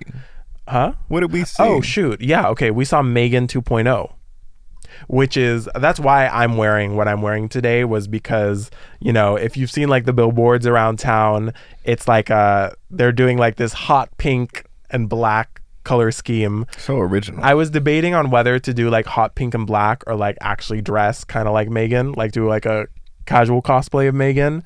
And you should have done that. I realized I didn't have any clothes that looked like the clothes that she wears. It's probably for the best. I kind of want to, though. I love her. Like, she dresses in like this 60s mod style clothing. It's really cool. Wait, before we go more into Megan, let's talk, because there were 3 movies that we were thinking of seeing. Yes. Because they're all hot right now. I sent Ace, I wanted to see a movie with Ace, and I wanted to talk about it on the podcast. So I sent him 3 options, and I knew the one I wanted to see was Megan. So it was more just giving him the illusion of a choice. And so I sent him 28 Years Later. Which I heard that one had like a big zombie in it. I heard that as well. Yeah. I thought you would have wanted to see that. You know, no, I still feel satisfied from Count Orlok. Oh, okay. Yeah, that was another dead extremity that, you know, is still in my mind. Okay, so we had that 28 Years Later, F1, and Megan 2.0. Now, I looked at the trailers for all of these because you were all like, oh, these 3 movies look good. And so I took a while to respond because I was like, let me look into these and see like which one would be the best. Right off the bat, I was like, oh, F1. Like, F1 will be cool. But then when I watched the trailer, I was like, this is boring as shit. Why are people talking about this? Who wants to see Brad Pitt like beefing with some young guy about racing cars? What's exciting about that? Yeah, I will say the primary reason I even sent that as a contender was just because the soundtrack looks good. What's in the soundtrack? Doja Cat's on a song. It has a lot of like big artists making music for it. Yeah. So that's the only reason that I was like, oh, this might be a good movie. But upon thinking about it, I was like, really, like a race car racing movie? That is like the straightest man movie that is probably out right now. You don't think there's gay people that race? There probably are. Yeah, haven't you seen Talladega Nights? No. Ricky Bobby. There was that character from Sacha Baron Cohen. Boah. I don't even know where I was going with that, but I think there's probably gay people that race. So you thought that was gonna that was the one you wanted to see the most before the trailers or after the trailers? Before the trailers, like just based off of the name and like the poster, it looked cool. And Megan was honestly at the bottom because I was like, this one looks fucking stupid because it's the gayest out of all of them. I didn't even think it was gay. I don't think there's a gay person in the movie. There's some homophobia. They're literally, the billboards say, "Hey Queens," and the bitch is back. And she says, "Hold on to your vaginas" in the movie. The movie was made for gay people. Gay people don't have vaginas. Oh, I mean, I guess lesbians. Wow. They do. Lesbians. Erasure. I'm sorry. But that's separate. God. Lesbians don't want to be called gay. Yes, they want to be do, but they like the separation. They want the specific. That's why there's an L. But they are under the gay umbrella. Sure. If you wave the rainbow flag, you can call yourself gay. Wow. Thank you, President of Gay. You're welcome. I love gay people. Lesbians, let's go. Here we go, lesbians. Here we go, lesbians. Come on. Either way, I was like, this movie looks dumb. But then I was like, you know what? These are my movies. I wanted to see 28 years later, and then you were like, I want to see Megan. And I was like, okay, let's just see Megan.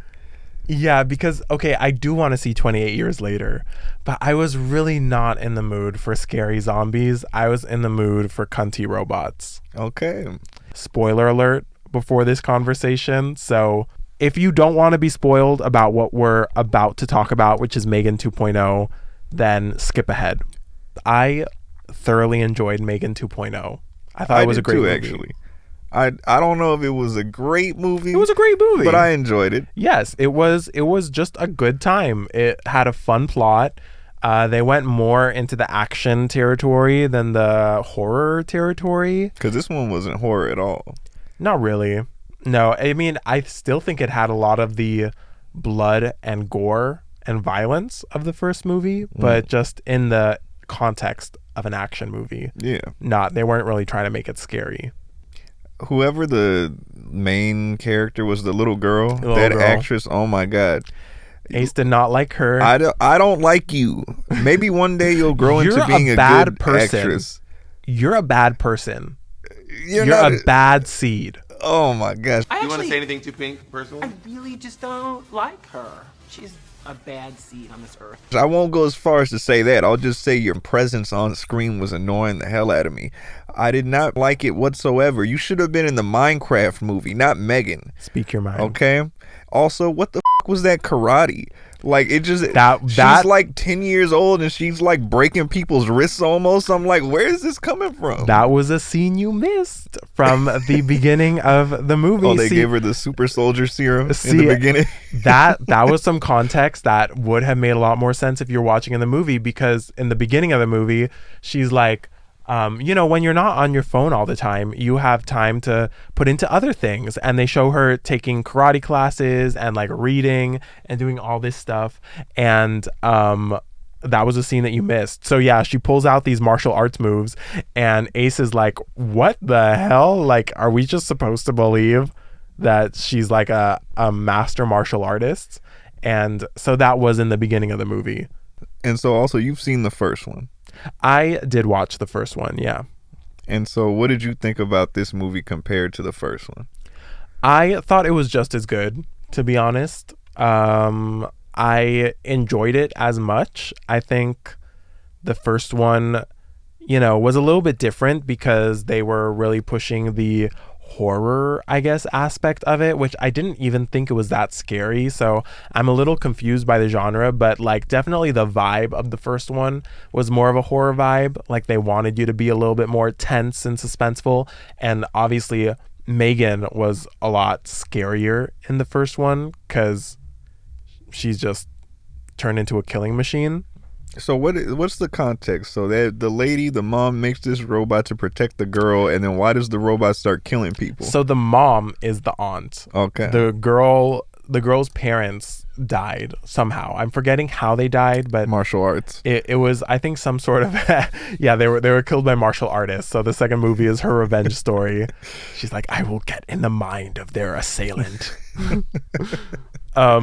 So her parents die and she is just being really closed off, like suffering socially. Mm-hmm. And so the aunt is this like really like genius inventor, and she makes a companion sort of like doll robot for pretty much for kids like her niece. Murdered parents. Yeah, with like trauma and stuff.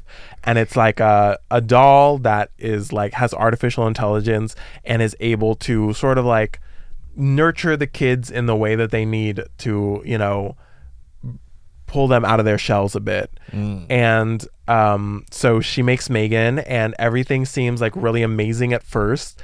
But then, Megan's primary objective is to like protect Katie, which is the niece, and she kind of like that gets taken too far where she begins to like murder people that she feels like are a threat to Katie. So it goes off in that way, and then she kind of just goes on a murderous rampage, all in order to protect Katie, but in a really twisted way. And then ultimately at the end of the movie, she's gonna kill the aunt which is the main, mother. And Katie ends up destroying Megan. Oh, damn. So then Megan's destroyed. We think that she's like completely gone. And now in Megan 2.0, we find out that she was not completely gone. And now in this story, they actually need to work with Megan in order to take down a similarly created Megan-like robot. Okay. And it was, it was okay. It reminded me of like a cheesy, but on the better end of cheesy, like 80s movie. Like it reminded me of like Gremlins or something like that. I mean, yeah, it was definitely campy. And I'll say the first Megan and the second one, Megan 2.0, are definitely, I feel like, in that territory of like cult classics. Not necessarily like huge box office hits. I can see that. But they're definitely cult classics, and they definitely appeal to like their niche audiences. I will say there is this big element of the movie that is this like motherboard chip that is like the parent of all AI, and it's apparently a huge threat because it's been learning for like the last how many years, like 40 years. I didn't understand that as a threat. I thought it was really vague. Even there's this moment where it kind of gets unleashed, and it's really vague in like what it actually does. So that was one of the few things that was a little bit hard to get behind, because they were like, oh my God, like this, super potentially evil AI motherboard hasn't been destroyed for the last 40 years. It's been kept intact, but it's been like learning. But in my head, I'm like, how can it learn if it's not being fed information? Yeah, they just have it with its own thoughts. It's just in a briefcase. Yeah, it's like if you put somebody in jail for 40 years, are they gonna become like so in solitary confinement? I'm like, what's it learning from? Like, why is this such a threat? Like, I just didn't get enough about it to think it was like a real threat. Like, they were saying it was a threat, so you kind of just believe it for the scope of the movie. Yeah. But I didn't really fully get what was threatening about it. I don't know, but I feel like this movie, I know we kind of talked about TV last time, but this would have been a good one. Like, you just like walk into your house, you turn on the TV, and it's like 30 minutes in, and you just sit down and watch it with commercials. Like, this would be like a cool movie. That's for because that. You came to it 30 minutes in, basically walked into the AMC like it was your living room. Well, it was a nice just like, couch, what's on? What are we watching? It was good though. Yeah, it was good. But regardless of when I got there, that's the vibe it gave. It was enjoyable. Yeah. I thought it was really fun. I do recommend seeing it. I think that Megan 2.0 is able to be enjoyed without really seeing Megan 1, because they talk about it. The first one. Yeah, they talk about it enough. And if you just know the gist of Megan 1, which is that Megan started off as like a babysitter robot gone wrong that starts killing people, that's kind of all you need to know about this next movie. But I thought it was really good, and I am glad that we watched it. Yeah. Those were cool reclining couches too. Oh yeah, that was nice. The reclining chairs at the AMC were really nice. Yeah, they don't have those at the ones we went to before. I don't think so. Yeah. I like them. Shout out to Burbank. Shout out to AMC Burbank 16. Lucky number 16. Yes. Okay. Speaking of tech. Yeah. Let's talk about some tech. Okay. Technology.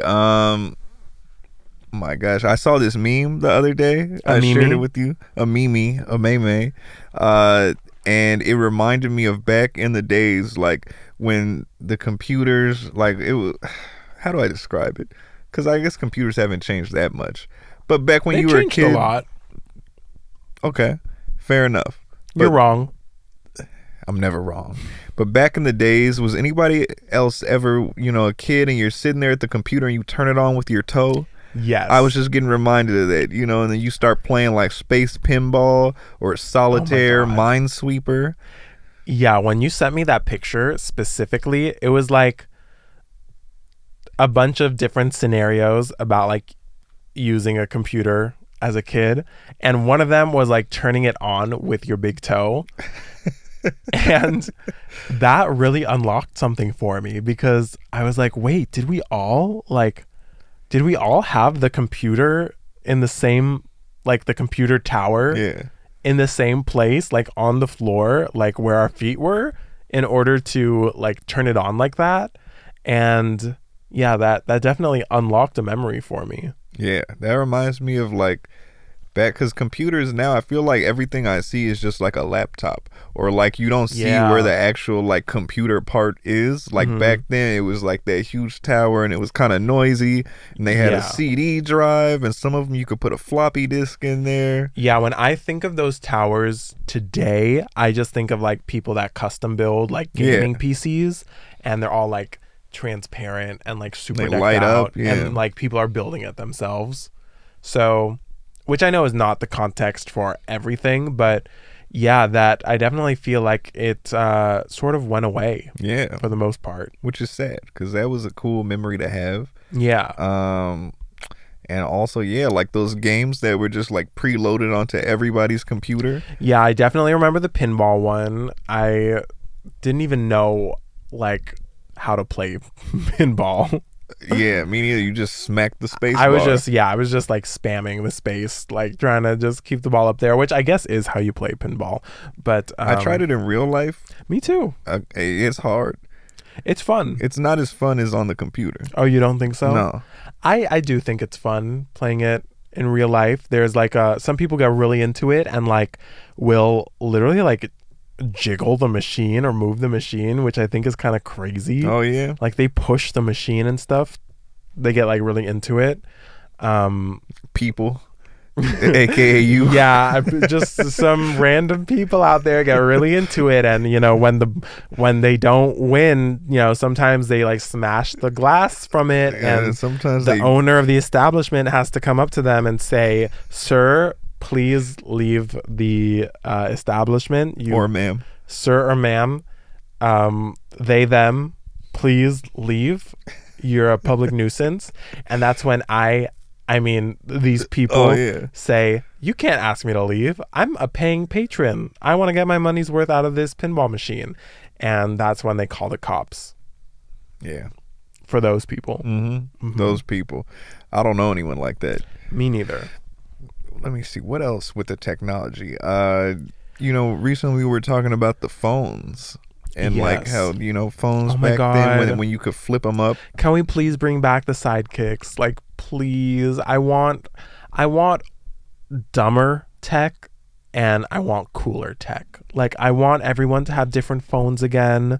I want, you know, I want like a happy compromise between smartphones, how they are right now, and like completely dumb phones. Like, I think it would be cool to be able to like use the internet in the same ways that you can on a smartphone, but you know, maybe not to the full extent as on a smartphone. But I just want cool different phones again. Yeah. And also tie into that, you know, I think we were speaking about this a while ago, how like before using the internet and stuff, like it felt like something exciting that you would come home to do. Yes. You know, but now that you can just do it anywhere and everywhere, it's like kind of lost that novelty. Like now, also, this might be jumping the gun, but I use ChatGPT a lot. And anytime I have a question, I just like go to ChatGPT and I ask it, and it'll like give me a crazy ass response. Or I go on Google, get their, you know, AI response or whatever. But back in the day, if you had a question, you just had to fucking think about it and then get home and just hop on the computer. Why are you so shocked? What is all this shock about? Oh, because you hate AI. Andrew hates AI. But you like Megan. That was AI. Okay. Yes. We have made a song for a really cool video game that uses AI. Yes. But whenever I want to use ChatGPT, Andrew has a problem. Yes. What's the problem with that? Listen. Why are you being racist towards AI? Okay, that like acknowledges that like AI is a race, which is frightening. It is. Like, we're the human race. That's the AI race. Yeah, I mean, okay, there are multiple platforms about like AI that I don't really like. I don't like the environmental impacts on it, which is like, in order to run AI, you need these huge buildings that are just designated for basically a bunch of computer towers, which are running the AI, and they get very hot. And so in order to cool down these computer towers and those buildings requires a huge amount of electricity, and it requires a huge amount of water. And all of those have like huge environmental impacts for the land around them. Like, the buildings require a lot of space, so they are, kind of tearing down natural areas, providing work for the community, work for the people who build it. Yeah, bolstering the economy. I think it's very temporary in the long run, because it's being made for algorithms that might end up replacing those same people. And then, it just has huge environmental impacts to just be able to sustain it. And I think the way the majority of people are using it is doesn't necessarily make it worth it. I do think that AI could be used as a tool to help like accomplish things. But I think the way it's so openly accessible to people right now, people who just use it to like ask random questions, or maybe in place of like a therapist, or even in place of like friends and family, they're using a lot of this CPU power for pretty trivial, meaningless, pointless things that they could get from another human being. Hold on. They're just let not me stop you there. They're just not going to another person.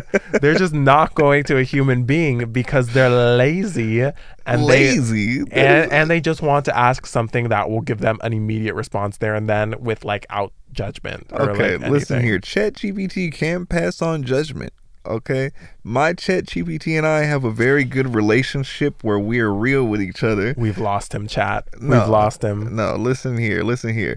This thing, okay, it's pulled so much data from interacting with people that when you communicate with this thing, it's like talking to a best friend.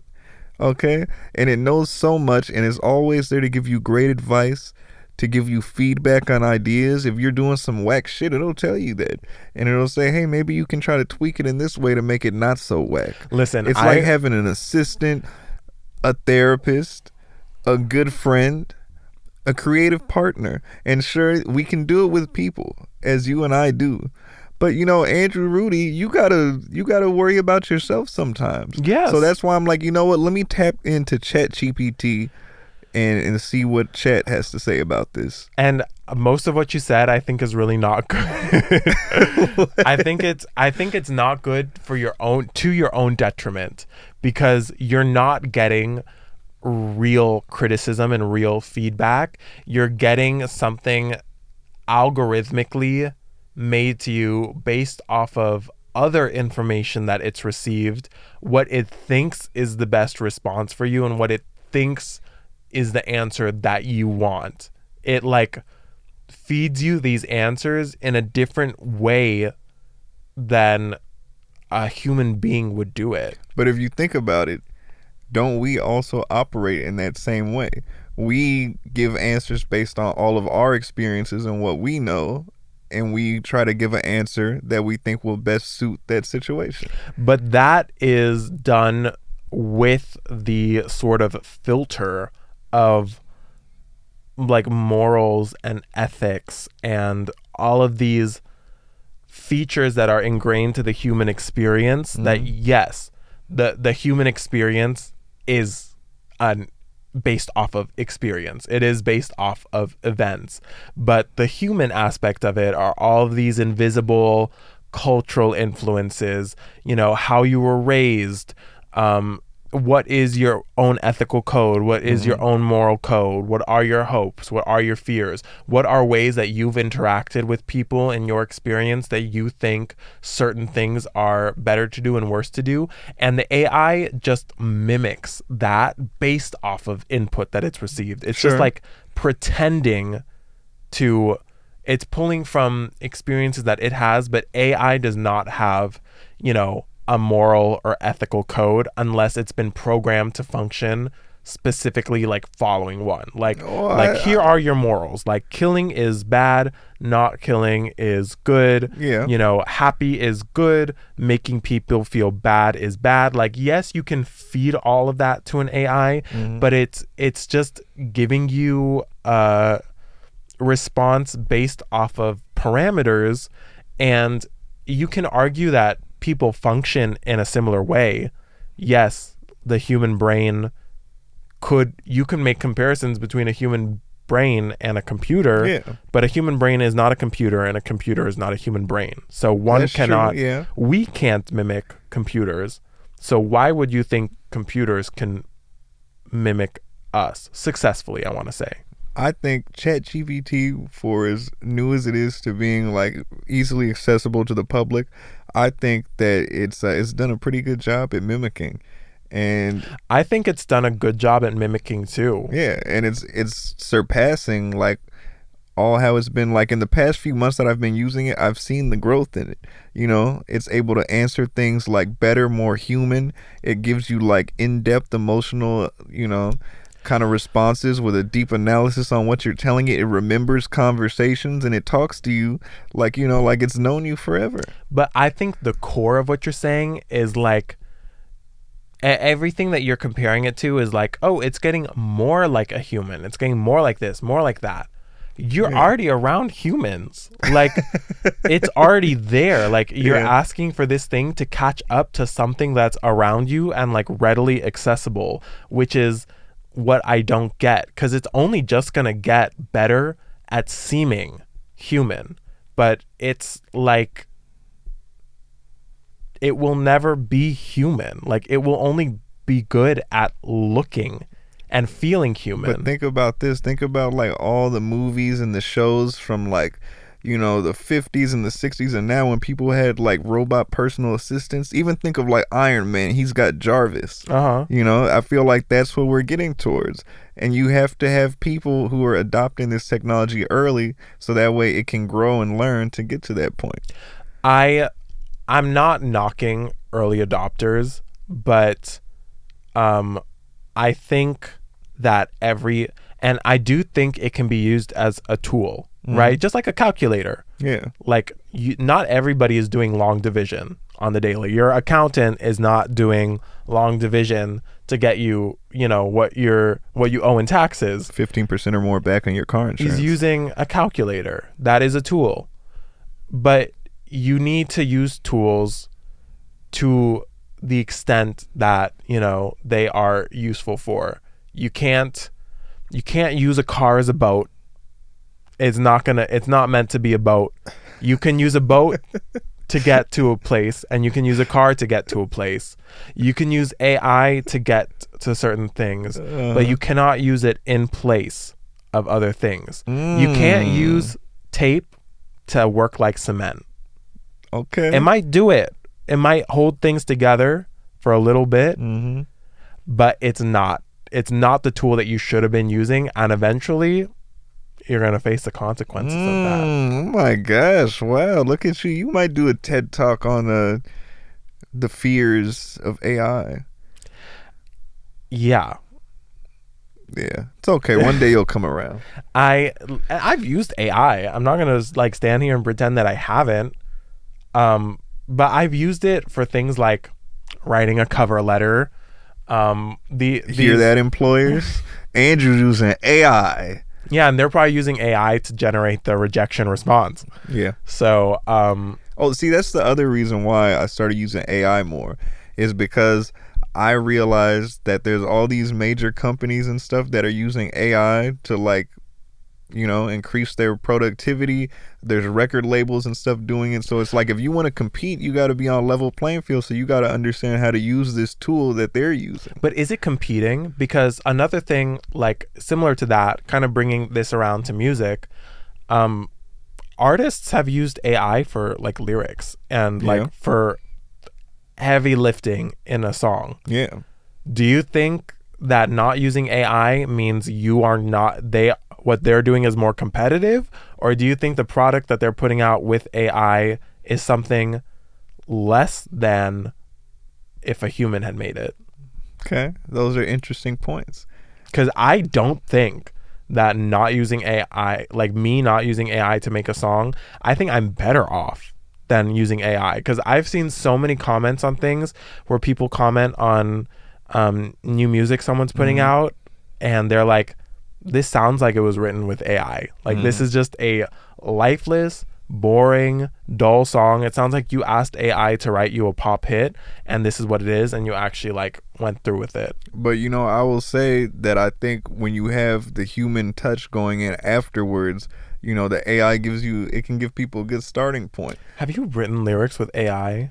I haven't, but it's sounding like you have. No, but I'll say there's an artist that I like, and they've constantly pushed the envelope throughout their career. And on the last record that they put out, they used AI, and you can tell that the vocals, it's not actually the artist. You can tell that it's AI, and it's either other people or a program with their voice over it. And if it would have been from anybody else, I probably would have been like, what the fuck? Grimes has done something like that. Well, see, I think it's kind of interesting. I don't think it's good. I don't like it. I think it's interesting how people are adapting to new technology, and they're using it to do something new. It definitely is interesting. Is it good? No. I'll even say something like music. I don't even like having AI generate like lyrics or a song structure and then modifying it yourself. I don't even like the thought of that, because it's like, if you're going to do that, then call yourself an editor. Don't call yourself a writer or a songwriter or a musician, because you're editing it. Yeah. So, if you're going to let AI write a book and you're going to edit it, then, put AI as the author name and then put yourself in as an editor. If you're going to do that for music, say that you edited this prompt that you gave AI and this is what they gave you, and then you tweaked it. But you don't claim that you wrote it, especially if you want to sit here and act like AI is going to become like a person, like something. Then treat it like a person and call it a songwriter. Okay, that's interesting. These people shouldn't be like then taking the credit of this algorithm for writing something they didn't write. They changed some words, which is also what happens between humans in the music industry. Someone is a songwriter, writes a song, then the artist comes in, changes a few words to fit themselves more personally, and then they both get songwriting credit. But, or at least one of them does. The songwriter usually gets songwriting credit, and then those little tweaks are usually what gets the main artist songwriting credit. And if you're doing that with AI, you're just pretending that AI didn't do all the heavy lifting for that. I don't think in the first place it is something that belongs in music. I think music is intrinsically a human experience, and that's why it impacts us so greatly. But I think if you are gonna make AI write you a song, then you should be like 100% transparent about it. I think when it comes to that, it kind of reminds me of when electronic instruments were coming out, and like they started to introduce synthesizers or like drum machines into music, and there were a lot of people who were saying like, oh, like what, this isn't real music, or like you're not a real musician because you're using like this technology to produce the sounds. So I think it's kind of like in a similar place right now, and as time goes on, maybe people will be more warmed up to it. But also, I'm not 100% on the side of AI, because I know there's a lot of like AI artists on Spotify, for example, that are like being put on playlists, and they're generating income that's going to like a business entity or a person. And I think that's really dumb. And it's like right now you can tell when a song is AI most of the time, but that could change very fast. Because even when we look at videos, I feel like there's a lot of videos that I get like on Instagram that at first I would be like, this is clearly AI. But now there's some that are coming out that it's like I have to look at it a couple times and look a little close to tell. So it's moving fast. Yeah. Who knows what the future will bring? It is moving at a very fast pace, and I agree. I think there will come a time where it's harder to tell. I want to shout out this anime that came out that tackles this issue specifically in the music industry. One Piece. No, it's called Carol and Tuesday, and it's based in the kind of near future, and it is a future where there are the majority of songs and artists are AI, and there is this like American Idol type of talent competition, and there are two people in the competition named Carol and Tuesday that are like the only people competing that are just like writing and making the songs themselves and not using any like AI or like digital whatever.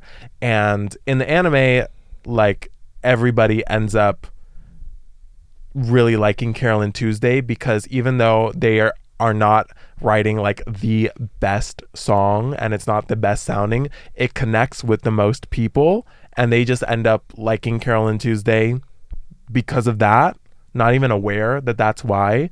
And I really do see that becoming the case even when AI becomes harder to distinguish from something that's human made. I think at the end of the day, just naturally humans can connect to things that are human. But it's also kind of tough because you think about an artist like, let me see, who's someone really emotional. We'll say Gerard Way, right? In My Chemical Romance. I think that the songs he writes are very emotional, but they have never made it to the point of like, let's say, a huge pop artist like Madonna or something who, you know, there's songs in her catalog where there's like a big group of people who are like working to kind of manufacture this. Yeah. So I feel like people still could be drawn to the more manufactured thing, like on a huge mainstream level. I agree 100% because that's what I think like pop music is, like all of pop music. And that wasn't a dig at you, Madonna. You're cool. You've done great stuff. But yeah, I as mean, a pop artist compared to... Yeah. I think that it is Madonna and it's artists that were before Madonna, and it's for every pop artist, pop star that has followed Madonna. It is like one of the most like artificial, you know, machine operated parts of music, I feel like, because it is just really meant to be something that generates a lot of money, and it's meant to appeal to as many people as possible, which means it has to be super vague. And so yeah, I mean, I think that is a really interesting connection. I think if there is a part of the music industry that is really relying on AI right now, it probably is the pop area for that specific reason, to just be popular and to make money. So yeah, and I think that's why a lot of people don't like pop music too. Yes, a lot of people do like it, but you know, for the people that don't, it is for those reasons. Like they feel like it's fake, they feel like it's manufactured, they feel like it's harder to relate to it. So, you know, I don't want to say that something, you know, very human and authentic is gonna become the most popular thing, but I think that for people that don't like the perfectly manufactured packaged pop thing, that's why they connect to the music that they connect to, you know, whatever genre it is. It's because they're looking for these imperfections and these pieces of raw human that make it less marketable but more relatable. It's a good point. I think that very soon we're gonna see like an AI song make it to like the top of the charts, and I think when that happens, it's gonna like change the course of like popular music moving forward. It might have already happened, but like fully 100% AI. Like an AI artist, like with an AI song. Maybe not that, but like written by AI, like fully, like all the lyrics or like even the performance itself. I feel like it's already happened. I guess we'll see. Time will tell. Or I definitely feel like it's already partially happening. It's partially happening for sure. Yeah. But once they get like a #1 hit, I think that'll change things. Also, this is kind of interesting. So you're like very much against AI usage in music, but you are a fan of some Vocaloids. I feel like that's kind of a precursor to AI artists in music. How do you justify that? Like a yes Hatsune and no, Miku? because the way Vocaloid started out is actually like only able to happen because of humans. Like they started off like a MIDI instrument, but a MIDI instrument with more variables to control, because with if you have like a MIDI guitar, you just control parameters like how hard or soft it's played and then the note. But with the Vocaloids, since they're mimicking human speech, you have consonants, you have vowels, and then you have pitch placement, and you have all of the variables that come with human voice. But just those sound samples are from people that have gone in to record. Like there are human artists behind the Vocaloid samples. So like Hatsune Miku is a real lady that lent her voice to that, and then it gets digitally altered, and then all the consonants and sound samples get put to their appropriate settings. So then people can just buy the digital instrument and make songs with the Hatsune Miku Vocaloid sample pack. But all of that, but the actual Hatsune Miku, like the actual legit one that tours and stuff like that. Yeah, it's like a mascot. It's like a fictional person, but it's definitely not AI. And at least in the beginning, the way it started out, I would say until probably recently, I don't know what the current status of it is, but until recently, the only way Hatsune Miku, like Vocaloid music, was coming out was from people that would, make it with the instrument pack. So it was running on humans, and yeah, it is a little anime mascot, with the name Hatsune Miku, but that would be like saying the gorillas is AI. It's not. Like they're just like cartoon mascots for like real people doing real things, but gorillas is a little bit more traditional alternative music, and Vocaloids is just like super electronic. Okay. Audience, you let us know what you think about this down in the comments. Who's right and wrong? Should we embrace AI or should we fear it?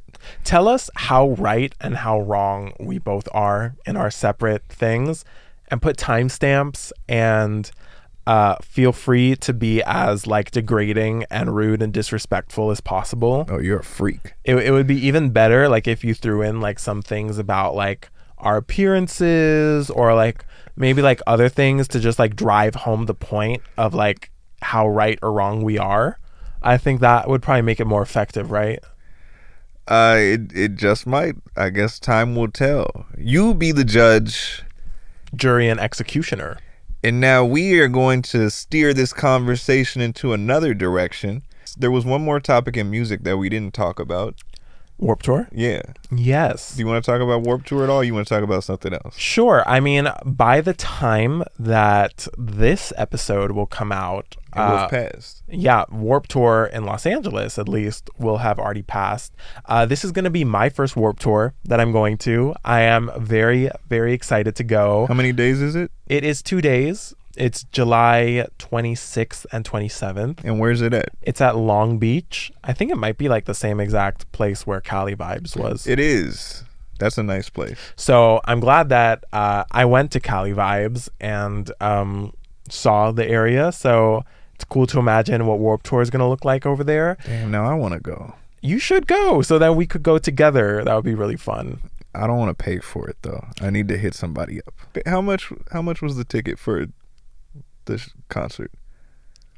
I think definitely less than 200. Oh, that's not bad. It was really, really not bad, especially compared to when we were young. Yeah. Which is one day. Okay, maybe I'll go. We could go to Warped Tour together, which would be a great segment to talk about on the Drama Pod. So, all right. Business expense. Yeah, we can write that off as a tax write-off. Yeah. But I'm really excited to go because I remember, seeing everybody when I was in high school go to Warped Tour and getting really excited over it, and I never went. Yeah. And so this is going to be my opportunity to finally go and to be a part of it. It's really cool because the founder of Warped Tour is one of our professors. Shout out to Kevin Lyman. So it's even cooler to go to it knowing the person who made it. So that's not to say I didn't get free tickets, and Ace doesn't even have tickets as of filming right now. But it is cool to know that, someone that taught us about the music industry is the person that created Warped Tour. And I'm just really looking forward to it. I'm excited to talk about it on the following podcast episode. Who are you excited to see? Who are some standouts from roster? I actually don't have anyone specifically that I'm looking forward to seeing. I'm just kind of excited to be there. Because it's a famous and iconic brand. So yeah, just being there in general. I think Falling in Reverse is gonna be there. I don't know for sure if that's a thing, but I've never seen him live. And Ronnie Radke, I know he's super controversial, but I am definitely interested in seeing a Falling in Reverse live show. So I think that'll be really interesting. And there just are a lot of bands on the lineup that I definitely listen to on my regular rotation. So yeah, I'm looking forward to it. I actually have to start figuring out who I specifically want to see during the times and stuff. I don't think they released what times people are going, but I do need to figure out how I'm going to prioritize it, because that's something I did not do for when we were young, both times that I went, and that was a big mistake, because then you're just constantly running all over the grounds trying to catch people super last minute, and I need more of a battle plan. Well, the good thing is this festival ground, at least at Cali Vibes, it's not that big. It's not that big. So it's it's really manageable. And it's right on the waterfront, it's which really is beautiful. So cool. Yeah, it's a nice area, and I feel the distance between the stages, at least with Cali Vibe, it's in the center, you can hear the music from both sides, and it's just a really quick walk to either way. So that's true. This will be good. So if you see somebody that you like, you can get over to them pretty easy. That's true. Yeah, I definitely think it's a smaller area than when we were young. So yeah, I'm really looking forward to it. I actually hope that I see bands that I've never heard of before, because I think that's one of the most charming parts of Warped Tour is the smaller acts. So I know this one is going to have a lot of heavy hitting, big nostalgic acts, but they do have some smaller acts playing, and I'm hoping to become fans of some new groups. And who knows, if Warped Tour ends up becoming a thing, an annual thing similar to when we were young, maybe we'll be able to play it someday. Yes, the August Drama is going to be playing Warped Tour in 2027. So we're manifesting for sure. At that point, we'll definitely have the album out. And we'll definitely be playing on the festival. We will. And Animals Over People will not be playing Warped Tour, because Animals Over People will be busy going on a European tour. Oh, okay. Yeah. Does that mean that is this your way of telling me you're not No. I'm sorry. 2027. I will be, but it's just right after that. Right. So August Drama can't do a world tour. Animals Over People will be in the middle of their European tour. You're going to fly out just to play with the August Drama. Yeah. But the rest of the Animals Over People band will be in Dublin or something. Well, I'll probably bring Ben with me, because I'm sure he'll want to see. Oh, okay. Yeah. So then it would probably just be easier to play Warped Tour as well then, for all that airfare. Yeah, I mean it could, but it's we'll see. I gotta talk. I think it should be how this last When We Were Young, My Chemical Romance was the headliner. Yeah. But LS Dunes played earlier in the day, which is Frank Iero's band. Oh, okay. That's his band? Yeah. I didn't know he was in that. I always hear the name, but I didn't know that's him. That's him. Oh shit. So it'll be a situation like that where like you can be in both groups and just play at different times of the day. Oh shit, okay. Well, you heard it here first. I'm gonna make some phone calls and we're gonna make this happen. AOP and TAD. That's right. That one doesn't have as good of a ring to it. What the hell? It needs to be the August drama. What the hell? TAD. It's like, are we fucking tadpoles? I don't like AOP that. and TAD. AOP and Andrew Rudy. That's getting cut. Speaking of being the drama, Cardi B.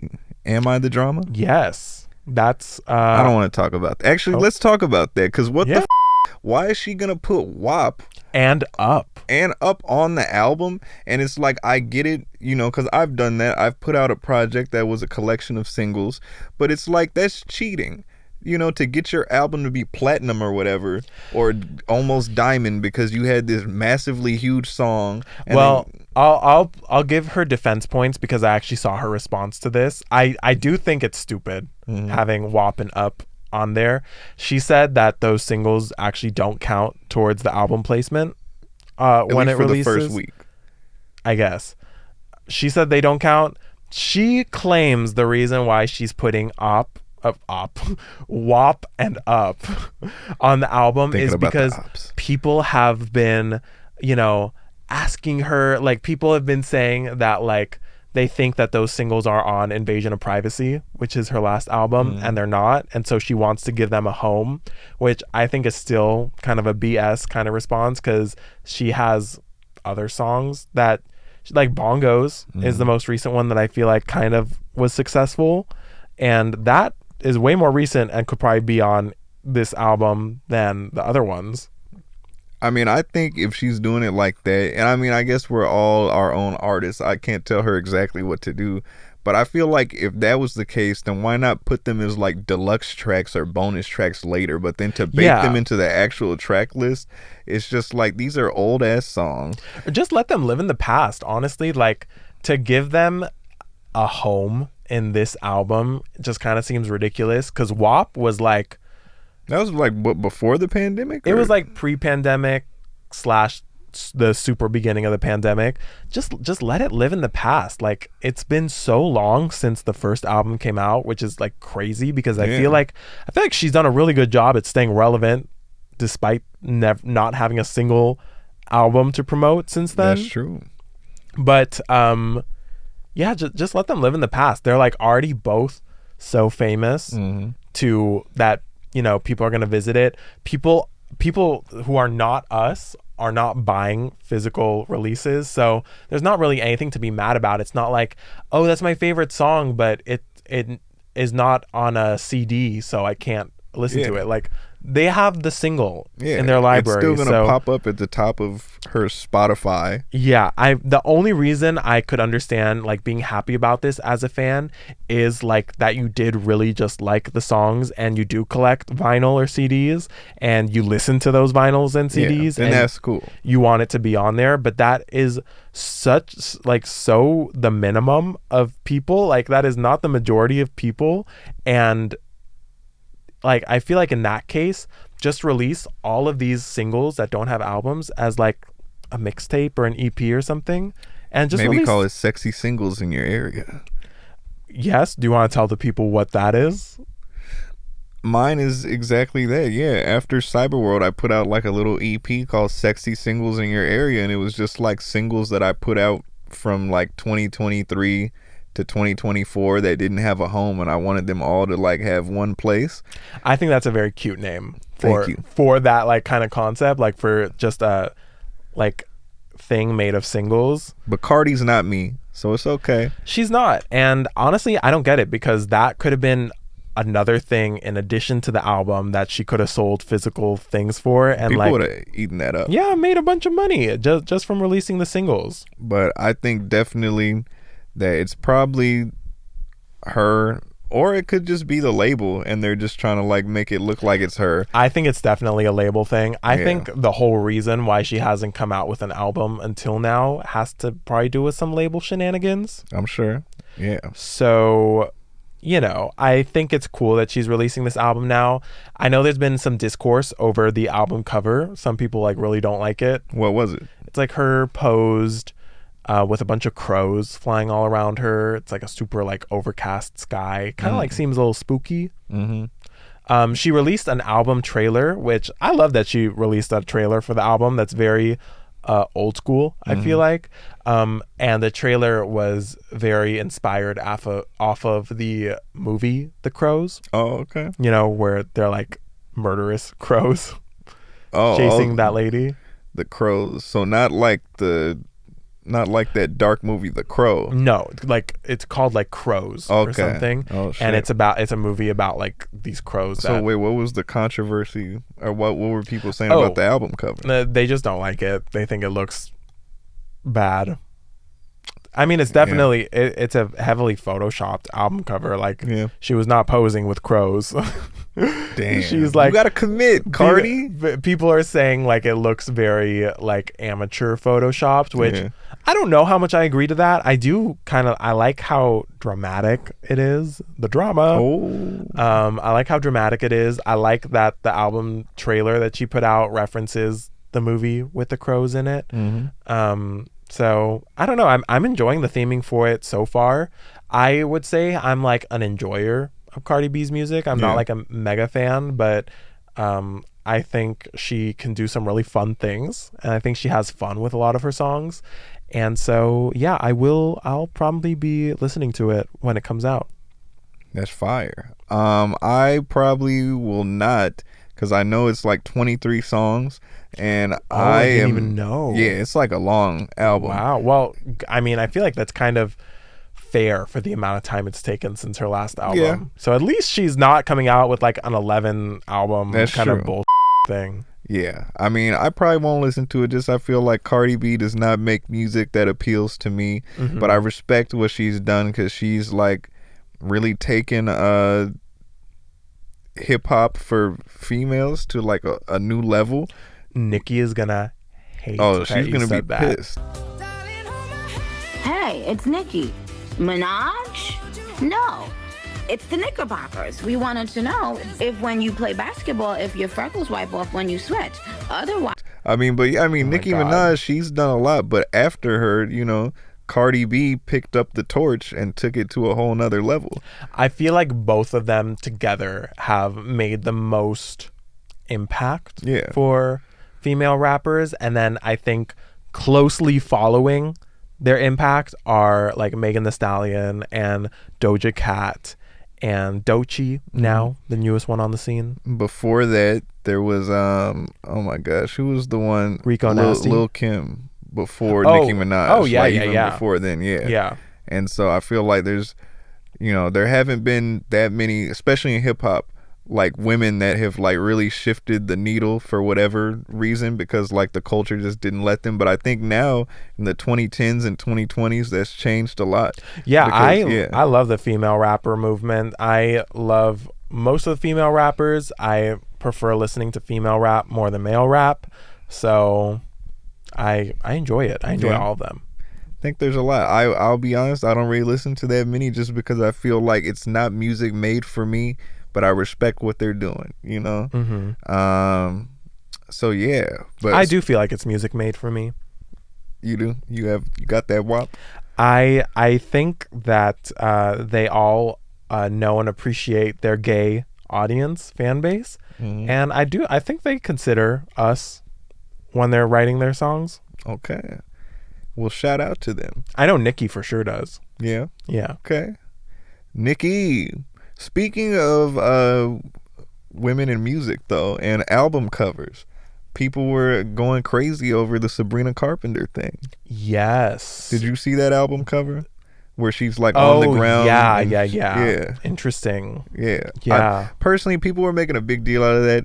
I was like, I mean, she's a pop star, and either it's like a label move or it's like her wanting to be more mature or whatever. And so I'm like, just let her do her, and let this be the next arc in her career. I do think it's a little bit in poor taste. Like, I'm not I'm not gonna lie and say I like it. Like, I definitely don't like the album cover. I tend to, I think, not like album covers that are kind of abrasive like that. And the name, Man's Best Friend. Oh, yeah. You know, I still think when I saw it, it still feels like something in Sabrina Carpenter's realm of the branding that she's made for herself. But yeah, I don't know. I'm not crazy about it, but I also don't want to be hypocritical and like pretend like no one's ever come out with an album cover like this. For example, like if a rock band, like a male rock band came out with that same album cover, not Sabrina Carpenter, but a random girl on it, and called it Man's Best Friend, it would easily be like probably be considered like a super iconic album cover. You know, like the Nirvana Baby. Like, I feel like there are certain genres. If that came out today? Yeah. I feel like it wouldn't. I feel like if in the 80s and stuff, and maybe even the 90s, that kind of stuff would happen all the time, and it was like iconic. But I feel like now, with the way culture is, people would not like that at all. Maybe. I still think if they were to happen in that context, they would get away with it. Yeah. Because I think those kinds of album covers and those kind of titles do exist in that context. So there is a little bit of hypocrisy in like, well, if either now or back then, like a male group could have done the same thing and been applauded for it, why is it bad for a female to do it for herself? You know, it's her own body. It's her, you know, she made the decision to go in that creative direction. No one was forcing her to do that for an album cover, or it would have been illegal. That would definitely be grounds for a legal suit. Like she could probably, if she was being forced to do that and didn't want to do that, she could probably take some legal action because it is so sexual in nature. But you know, it is her choice to do it, but it's also people's choice to like it or not like it. So, you know, respect to her if that's the creative direction she wants to go for it. It's not my favorite thing, but at the very least, she's going in a direction, because I feel like especially in pop, it's very easy to just fall into the camp of like, I just want to recreate another version of my hits. So at least she's straying from the formula a little bit and going in a direction. And, you know, I hope when the album is out, which I think is very soon, it becomes clear like why she did that, and then maybe we'll appreciate it more. Maybe. I mean, I'm hoping that the music will match that. I also don't listen to Sabrina Carpenter, but I do like Espresso. That's a good song. That's a great song. And is that the one that says please, please, please? That's another song. Okay, that song is also great. Exact title. Yeah. Okay, so shout out to Jack Antonoff and Sabrina Carpenter, because that from what I did hear, that's a great pop record. And I think she has the potential to keep doing some iconic stuff. She released a super cool remix feature of Please, Please, Please with Dolly Parton on it. Oh, shit. And Dolly like fits into that song perfectly. That sounds like something she would have made back in her time. I really like the creative direction. Yeah. And like a lot of people were even saying like Man Child, which is the first single from this Man's Best Friend album, people weren't liking it, but I listened to it and I thought it actually sounded like it could have been on Short and Sweet, the last album. So I don't get why people are like, wow, like she doesn't make good music anymore, when it just sounds like it could live in the last album. But I thought it was good. I didn't hear it, but I don't think her reign is anywhere near being done. I don't think so either. And also, speaking of pictures, a lot of people were talking about like she filmed this, like not filmed, she shot this Rolling Stone feature, and people were saying that it looked like a lot of the shots were inspired off of Lolita. Okay. Like the movie. Yeah. Which is very pedophilic in nature. Oh. And so she had to clap back and say that she was not inspired at all from that, and that like the connections they were making were just like really vague general things for like a photo shoot. Like she was like lying on wet grass wearing like a baby doll style dress, and apparently there's a very similar scene in the movie Lolita, but like lying on grass, whether it's dry or wet, is not a new concept when it comes to photography. That's like a very basic.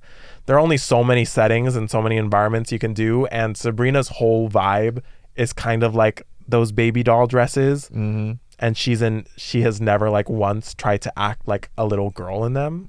So it's the connections are very loose. People just like to dig.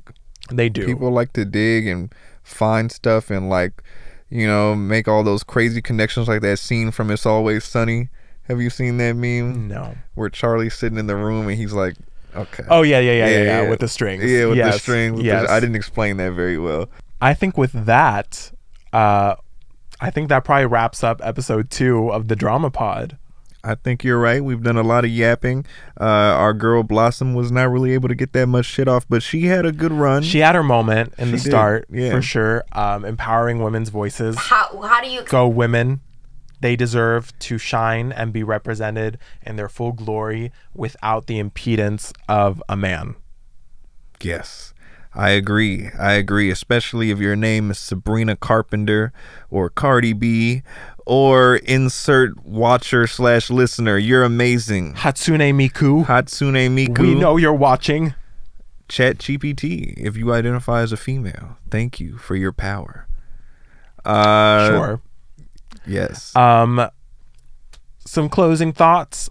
Into the Blue, either pre-save it or go and stream it right now, depending on if it's out or not. I think it'll still be available for pre-save by the time this goes up.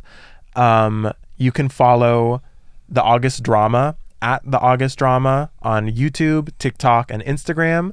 You can follow me at Andrew Rudy, and Rudy has 3 Y's at the end, on Instagram and TikTok, and then just Andrew Rudy here on YouTube.